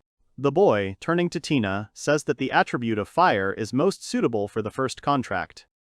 Tina asks him to imagine fire. The hero, in an attempt to carry out the summoning, pronounces the words, "Fire Spear." A spirit engulfed in flames appears before him and introduces itself as Ifrit, the king of the fire spirits. Tina is shocked and surprised that the protagonist summoned the Fire Spirit King on his first summon. Tina praises the hero, saying that it's just incredible. Haruto asks questioningly, "Yes?" Ifrit calls the protagonist to sign a contract. The protagonist says that it is nice to meet him, but at that moment Ifrit's hand grabs him, not allowing him to finish. Tina congratulates Haruto on his first contract.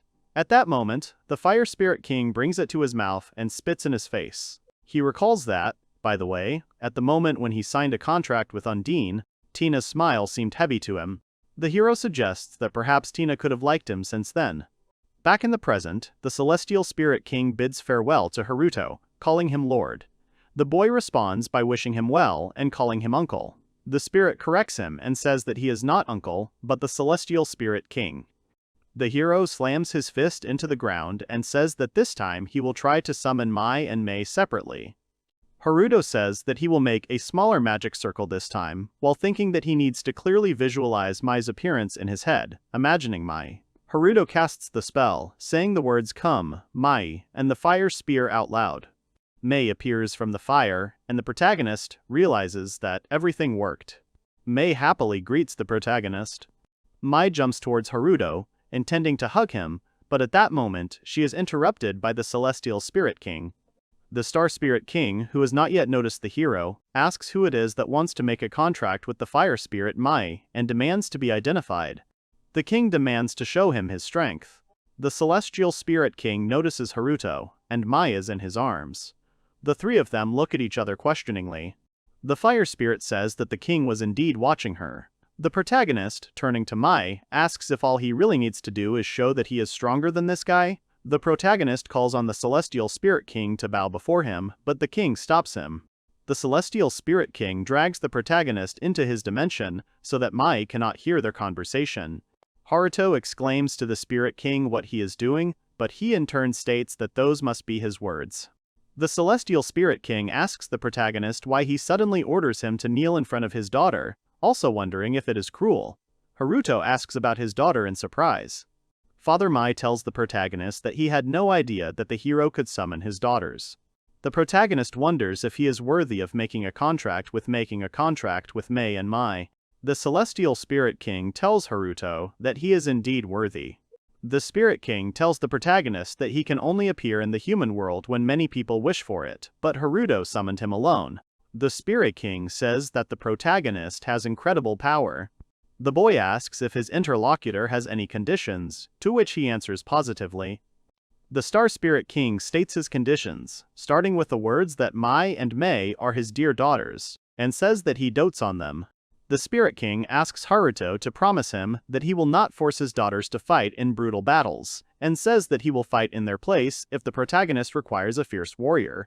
At this point, the king falls to his knees and bows down before the hero. The protagonist agrees to the king's terms and asks him to raise his head. Haruto says that he will ask the second for help at a critical moment. The Star Spirit King thanks the hero. At this moment, tears flow from his eyes. The protagonist says that he needs time to make a magic circle for teleportation, and that it will give some magical power. The Celestial Spirit King is even more surprised by Haruto's strength. The king wonders what this devilish power is. He asks himself who this boy is. That same night, the main character's own scream is heard in his mansion. Hearing this, Tina immediately runs to check where her student is and what happened to him. The professor bursts into the bathroom, shouting the protagonist's name. In the bathroom, Tina wonders what happened here and finds women's underwear on the floor. Tina picks up the laundry from the floor and asks everyone taking a bath what to make of this. Haruto, trying to justify herself, says that everything is not as she might have thought. The professor interrupts him with a question, asking what he is talking about. The main character, frightened, notices a terrible smile on his teacher's face. The girls are taking a bath with the main character. Tina sees them and says that she couldn't even imagine that at such a moment not only Yuko but also the twins would end up in this mansion. Mei talks about how terribly cold the teacher is. Mei supports, saying that she doesn't know what to do now. Both girls hold on to the hero's shoulders. Yuko grabs Haruto's head and talks about how scared she is, calling the hero master.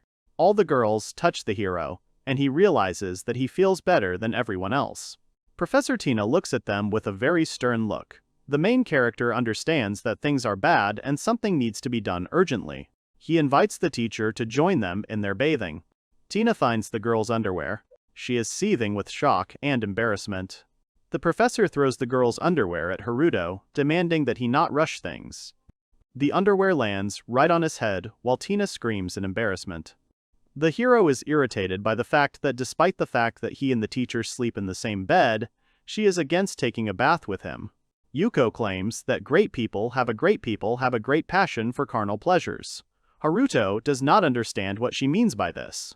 She says that as a nine-tailed fox she looks quite immature, but despite this, she is proud of her body. Yuko says that Mai and Mei are quite beautiful in their own right. They sit on either side of Haruto. The hero is embarrassed. She says that despite the fact that the hero is surrounded by 3 cute girls, he invited Tina to swim with them. Yuko asks how such behavior can be explained.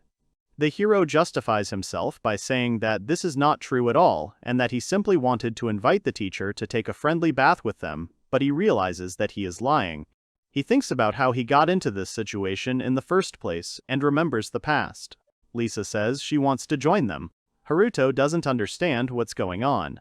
He remembers her words about how Tina always stands in her way, but today is the day when she will have children from the hero. She takes off her clothes and jumps on the boy. He is shocked. The ice wall spell is cast. Yuko crashes into it. The ones who cast the spell are revealed to be Mei and Mai. Haruto is surprised by the girl's sudden appearance. The hero realizes that his thoughts have leaked out. Mai says that they felt something strange in his heartbeat, but now they have come to his aid and everything will be fine. Mai gets angry and asks what to do with Yuko. She wants to hit her. The hero asks her to stop. He says that this is not a place for fights, but a place where they wash their bodies. It is a bath. And also, you shouldn't walk around here in shoes. Mei says menacingly that she understands. Haruto is frightened by her serious look. One of the girls says that they will also get married. Yuko hugs him from behind.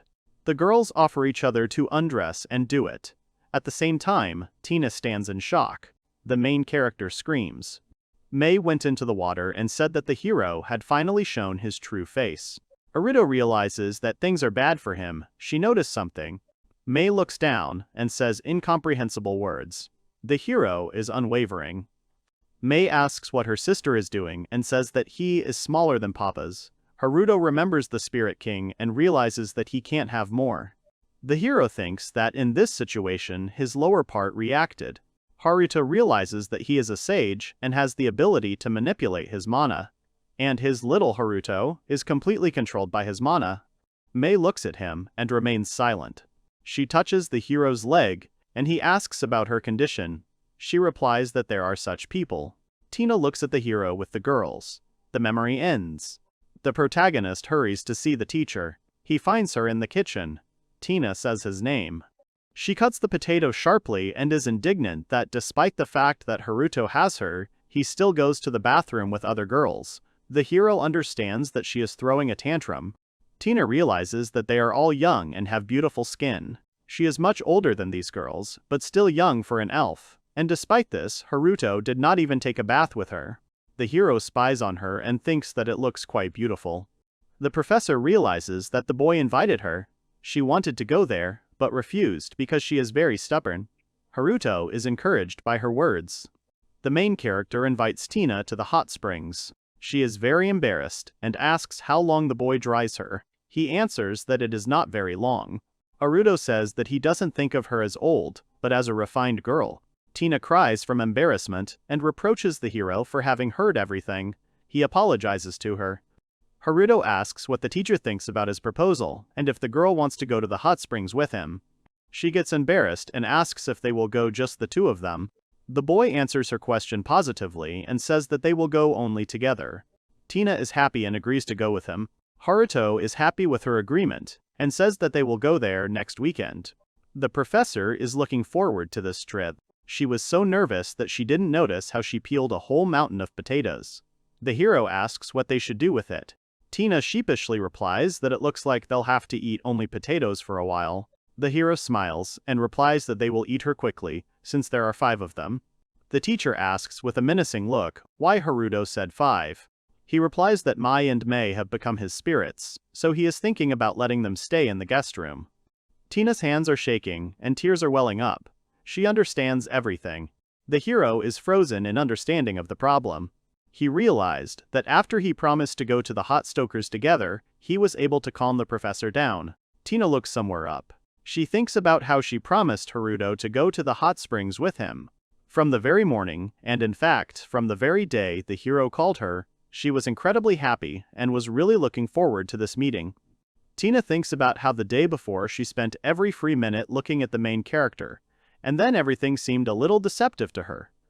The professor admits that she always looked at him, even when he was surrounded by other girls. She's glad that she can finally spend time alone with Haruto. Tina notices that there is something lying under the door. What was lying under the door turned out to be a letter. In the letter, the girl finds a message from the main character, which says that he will wait for her at 10 at the fountain in the city center. Tina blushes at the thought of dating her student. The girl picks up her hat, thinking about a date. Tina admits that a date with the main character is one of her cherished desires, which she wants to fulfill on this day. The girl comes to the fountain and notices Haruto, calling out to him. The student responds and greets his teacher. Tina, in her thoughts, notices how the main character's clothes suit him and that he looks extremely attractive in them. Tina apologizes for the wait, but Haruto reassures her by saying that he just arrived. The protagonist notices his teacher's new clothes and compliments her on her appearance, saying that she looks cute too. Tina blushes and says thank you. Haruto invites Tina to go and extends his hand to her. Tina silently takes his hand. At that moment, the girl blushes and asks herself two questions: what should she do, and will her heart survive today? The protagonist takes Tina to the carriage, to which she asks him if they will ride on it. Haruto answered positively. The protagonist asks the girl if she likes the carriage. She answers positively and asks if this magical carriage is expensive. Haruto says that for their first date, he prepared the best magical carriage that could be found in the city. The girl reacted violently to the main character's words. Tina deeply appreciated Haruto's gesture, but said that with him by her side, she would have been content with a lopsided and shabby cart. But the girl was happy in any case that she meant so much to her student. Tina thanked the hero once again. The girl mentally apologized for her anger over the incident in the bathroom and admitted to herself that her heart already belonged to Haruto. Mai, and Yuko discuss the protagonist and his trip with Tina to the hot springs. Yuko wonders if they've arrived yet or not. Mai asks Mai what a hot spring is. She replies that it is a place for bathing in nature. Yuko goes to bed and says she wants to sleep, and Mai asks her to do some chores first. The fox reveals that she recently used up the mana stored in her 9 tails and therefore needs to sleep. Nine-tailed fox says that she wants to sleep as much as possible during the day, and if she slept with Haruto, her mana would recover much faster, she claims. Mai tells Mai that she is hungry, to which her sister replies that feeling hungry in human form is quite unpleasant. Mai tells her sister that Tina left them food. Mai says that if her memory serves her right, the main thing is to warm it up. Mai begins casting a powerful spell to heat up the food. Yuko was frightened by the loud explosion. Nine-tailed fox came into the kitchen to find out what happened. Lisa found the sisters at the stove with the food that Tina had left burnt to the ground. In the pot, instead of food, there were only coals left. Yuko was upset because, from her words, she really wanted to try the curry cooked by Tina. The girls apologized to the fox, after which an idea immediately came to her mind, judging by the expression on her face. Yuko saying, "Oh well," tied the belt on her apron. Yuko decided to make an omelet for the younger ones, reminding them that they should be grateful to her for this gesture. One of the sisters was delighted, and the other was perplexed. Meanwhile, Tina and Haruto, having stopped in the forest, decided to continue on foot, due to the abundance of dangerous creatures in the forest. The teacher convinces the main character that with her, no monsters are scary to them. The hero asked Tina why she was warming up, to which she replied, to defeat any monster in their path. The protagonist asked his professor to leave the monsters to him, citing that they were on a date and he didn't want her clothes to get dirty. Haruto uses the fire spear spell. A fiery knight appeared before the heroes. Tina wondered how many spells the boy had combined to summon such a thing. She also emphasized his reliability. The protagonist tells the girl that he hunted local monsters yesterday, but he could have missed a couple, so just in case, he called the fire knight. Tina asked if he hunted monsters in the forest on purpose.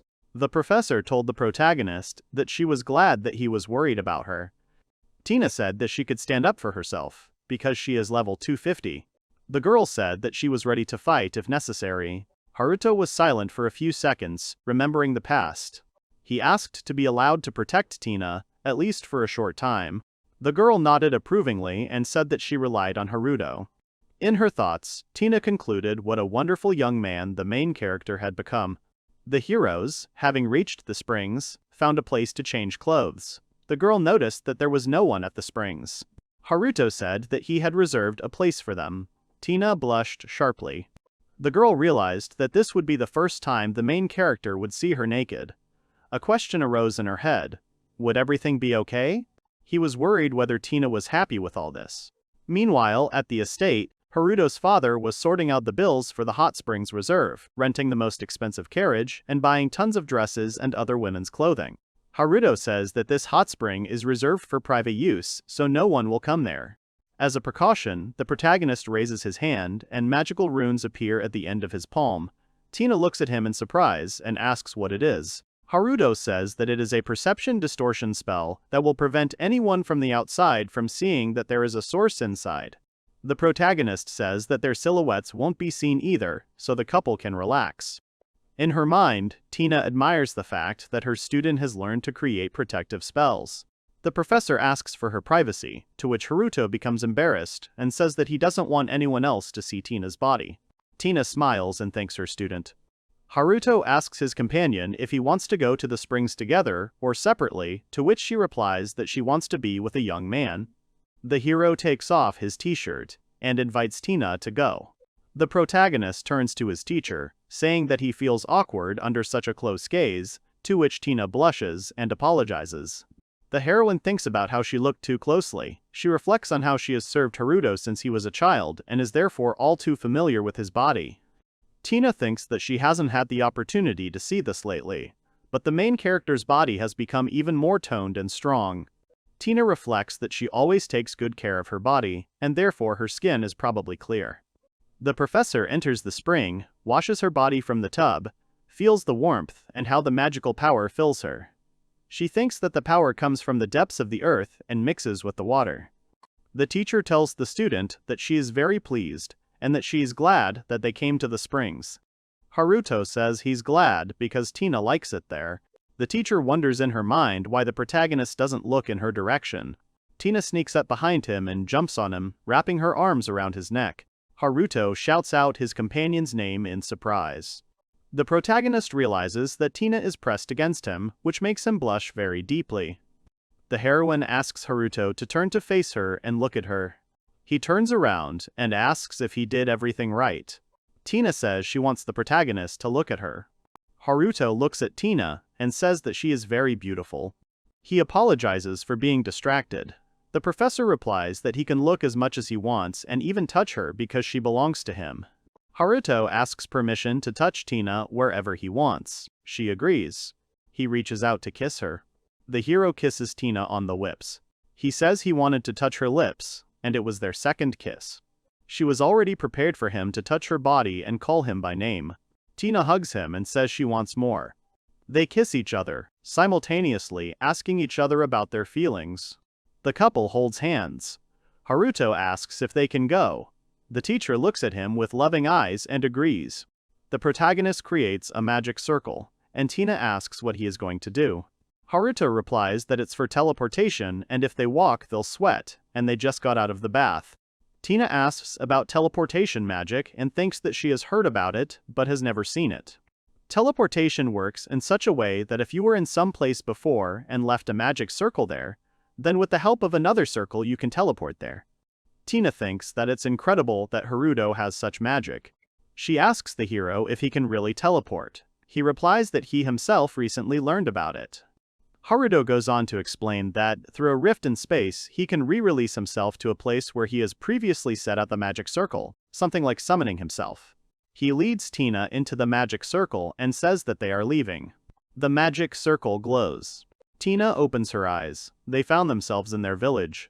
The girl thinks that they teleported. The hero asks her if she is hungry. He heard that there is a good restaurant here. Tina says she's hungry and thinks it would be great to spend more time with Haruto. She stops and asks what happened to the magic carriage. Haruto tells her that the carriage has left. Tina asks if they are teleporting home. The hero replies, no. The main character says that he wanted to stay in the village and even brought luggage there. Haruto tells Tina that if she doesn't want to stay, they can go home. Tina exclaims in agreement with the offer to stay. There is a sarcastic laugh in the heroine's head, and the thought that this evening Haruto will be only hers. Tina takes her student's hand and offers to go.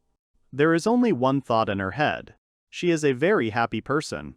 Educational institution, Ifrus? Ryerson says that something happened to Tina and Haruta. Melody agrees with him. The main characters smile at each other. It's night outside. Ryuka asks his brother when he will finish training. Ryerson replies that he will finish soon. His sister says that she is here because she is worried about the hand that he restored, but she does not know if her brother is going to exhaust himself and train further. Dragon Tribe. A person with dragon blood in their veins has a powerful class of abilities in battle, but there are very few of them. They only trust those with high pride and strength. Also, the Dragon Tribe only has one companion for life. There is a good reason. The dragon god of all dragons and dragon people, the one who developed a system called the Dragon Priestess for the prosperity of the people.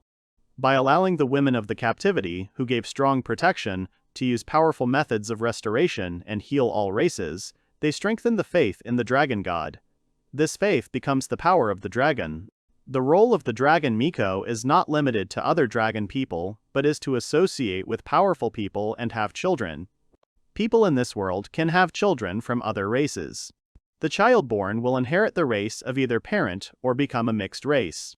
But under the protection of the dragon god, Miko's child will surely become part of the dragon tribe. There was an oracle from the dragon god who infused the blood of the magic system into the modern dragon Miko. Ryuka asks Ryushia if he should keep the fact that he is her younger brother a secret, since it is awkward that he is the family member who has just entered school. The boy says, offended, that she is cruel. Ryuki's younger twin brother decided to enroll in the Magical Academy of Ifrus to find a life partner and be his sister's guard. The girl says that her brother will protect her. He agrees. Ryushin turns to his sister and asks if he can't fully transform into a dragon, if he can get it from Haruto. She clarifies what her brother says about the fire spear. Ryusin replies that yes. Ryuka reasons that if Haruto uses fire attribute magic, his brother will be able to obtain the spear. She says that if the hero's magic was a fire or water attribute, then at the last minute he would have left a piece of his soul so that she could revive him. Ryusin is shocked. Ryuka reasons that if Haruto can use light attribute magic, then his brother cannot fight him. If the protagonist absorbs Ryushin's power, it will definitely not leave fragments of his soul. The brother understands that this opinion on the side of the main character was much greater than his concern. Ryusin reasons that most likely the sister thinks of the main character as a candidate for her companion. She replies that yes. The brother is puzzled. Ryuka reasons that his mother also said that you can't choose human races, their lifespan is short, and their body is fragile. The girl says that when she looked at Haruto's strength, she didn't care about race or anything. Her brother agrees with her and says that the only problem is life expectancy, and if you compare it to their race, which lives for hundreds of years, then the life of people is a little short. Ryuka sighs and says that maybe there is no problem with that. Ryushin asks the girl if she will be at peace once she has fulfilled her duties as a priestess and when Haruto leaves her first. She replies that she is not so heartless and thinks that the problem with the main character's lifespan can be somehow solved. The boy asks about life expectancy and says that it will be quite difficult and there are many things that prolong a person's life. It's all clear to him, with Haruto's power it will be possible. Ryuka agrees. She says there is a big problem that needs to be compromised. She can't win otherwise. Sister stabs Ryusin in the stomach and says that she will not make the form more voluminous. He lies at her feet and says that his older sister is already charming enough. She says that listening to him is disgusting. Ryuka talks about her attractiveness and says that if it's true, then maybe she has a chance too. Ryusin says that if you look at them, you can say that the main characters have mutual feelings. The sister replies that none of this matters. She says that Haruto is a human, and she heard that people can have multiple wives. The hero is confused by his sister's words. Ryuka explains that, in other words, she and Tina can become Haruto's wives. The brother is surprised by his sister's idea. The girl says that if you become a family and accept everyone, then there shouldn't be any problems. She explains to her brother that this will allow her to fulfill her duties as a priestess. Ryusin finds her strange and says that this is not like her. Ryuka blushes and says that she started following Haruto. Her brother realized that she was head over heels in love with him. She introduces the protagonist and says that perhaps it is the dragon priestess's instinct that tells her to target Haruto. Ryuka remembers that every time she senses his magic, her heart starts pounding so fast that she can't calm down. She thinks his smile is very cute. Ryusen is very surprised by her words. He understands that in the dragon tribe, it will never be possible to have more than one bride. Brother asks about her target being Haruto. Na answers that yes. Ryusen understands that his sister is still adapting to people's lives. Ryuka admits that a dragon priestess's companion must be strong, but she wants to be with someone she can love as a person, which is why she chose the protagonist. Ryusen understands that it is his duty to protect his sister until she finds a companion. He does not provide support or anything else, but he is sure that she does not need it. He is wondering how his sister will approach the main character. He will watch this. Ryusen wins the duel and leads Tina's class to victory. He is happy with his victory. His classmates make good-natured jokes about Ryusha's strength. The dragon tribe is the strongest among humans. The male black dragon also has pride. Ryuka smiles and thinks that he is definitely stupid and will probably train hard again tonight. Ryan is surprised. The student council president asks if the first years in the class are reserved and did not participate in the match. The deputy replies that the dragon man is too strong. He continues to explain that because of this they can't get into the ring. Ryan thought about it with a smile on his face. Tina, naked, asked permission to join Haruto, who was taking a bath. He answered positively. Since visiting the hot springs, the young people began to occasionally take baths together. Suddenly, Yuko walked into the bathroom and exclaimed that it was not fair. The nine-tailed fox stated that she also wanted to take a bath with Haruto. At this moment, one of the twin sisters used the spell Iceland. Yuko slipped, a puzzled look on her face. Having flown almost the entire bathroom, she fell straight into the wall, causing the wall to crack. The twins stated that when the protagonist is not dressed, they cannot just give away all the demon's magic because that is when they can get more magic. Haruto asked everyone to calm down, since it would be better to share his magic in turns. Yuko disagreed with the protagonist, saying that she could no longer give in to her sisters.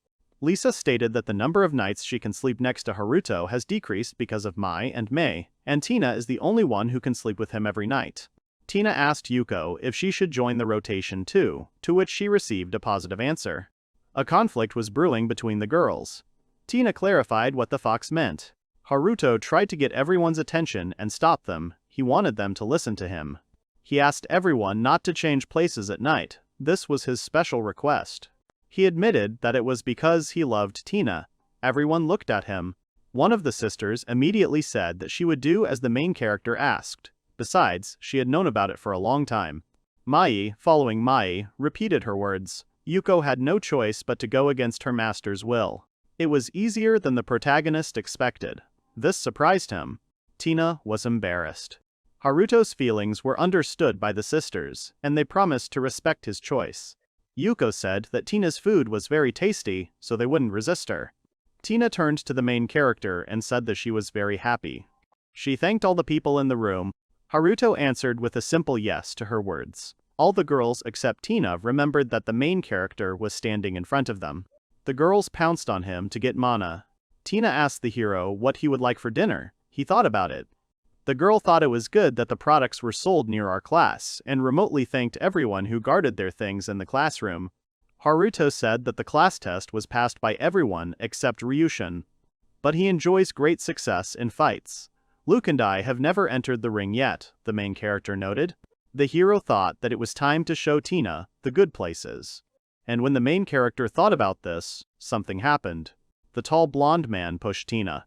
Haruto stood next to her and immediately caught her. He asked if everything was okay. The girl thanked her savior. The blonde stopped and apologized to Tina, saying that he was lost in thought. He asked if she was hurt. Suddenly, he was surprised. He recognized Tina and asked if it was her. The elf said that she was even more beautiful up close. He came even closer and declared that he liked her. The couple had one question in common at that moment. What just happened? Haruto envied the ease with which the elf said these words. The elf apologized again and introduced himself as the head of the student council. His classmates stood behind him. Tina said that she knew them and that they were quite famous within their school, which made the blonde delighted. The elf called Tina a famous teacher, repeated that he liked her, and offered to teach in his class. The hero tried to intervene in the conversation, asking to stop.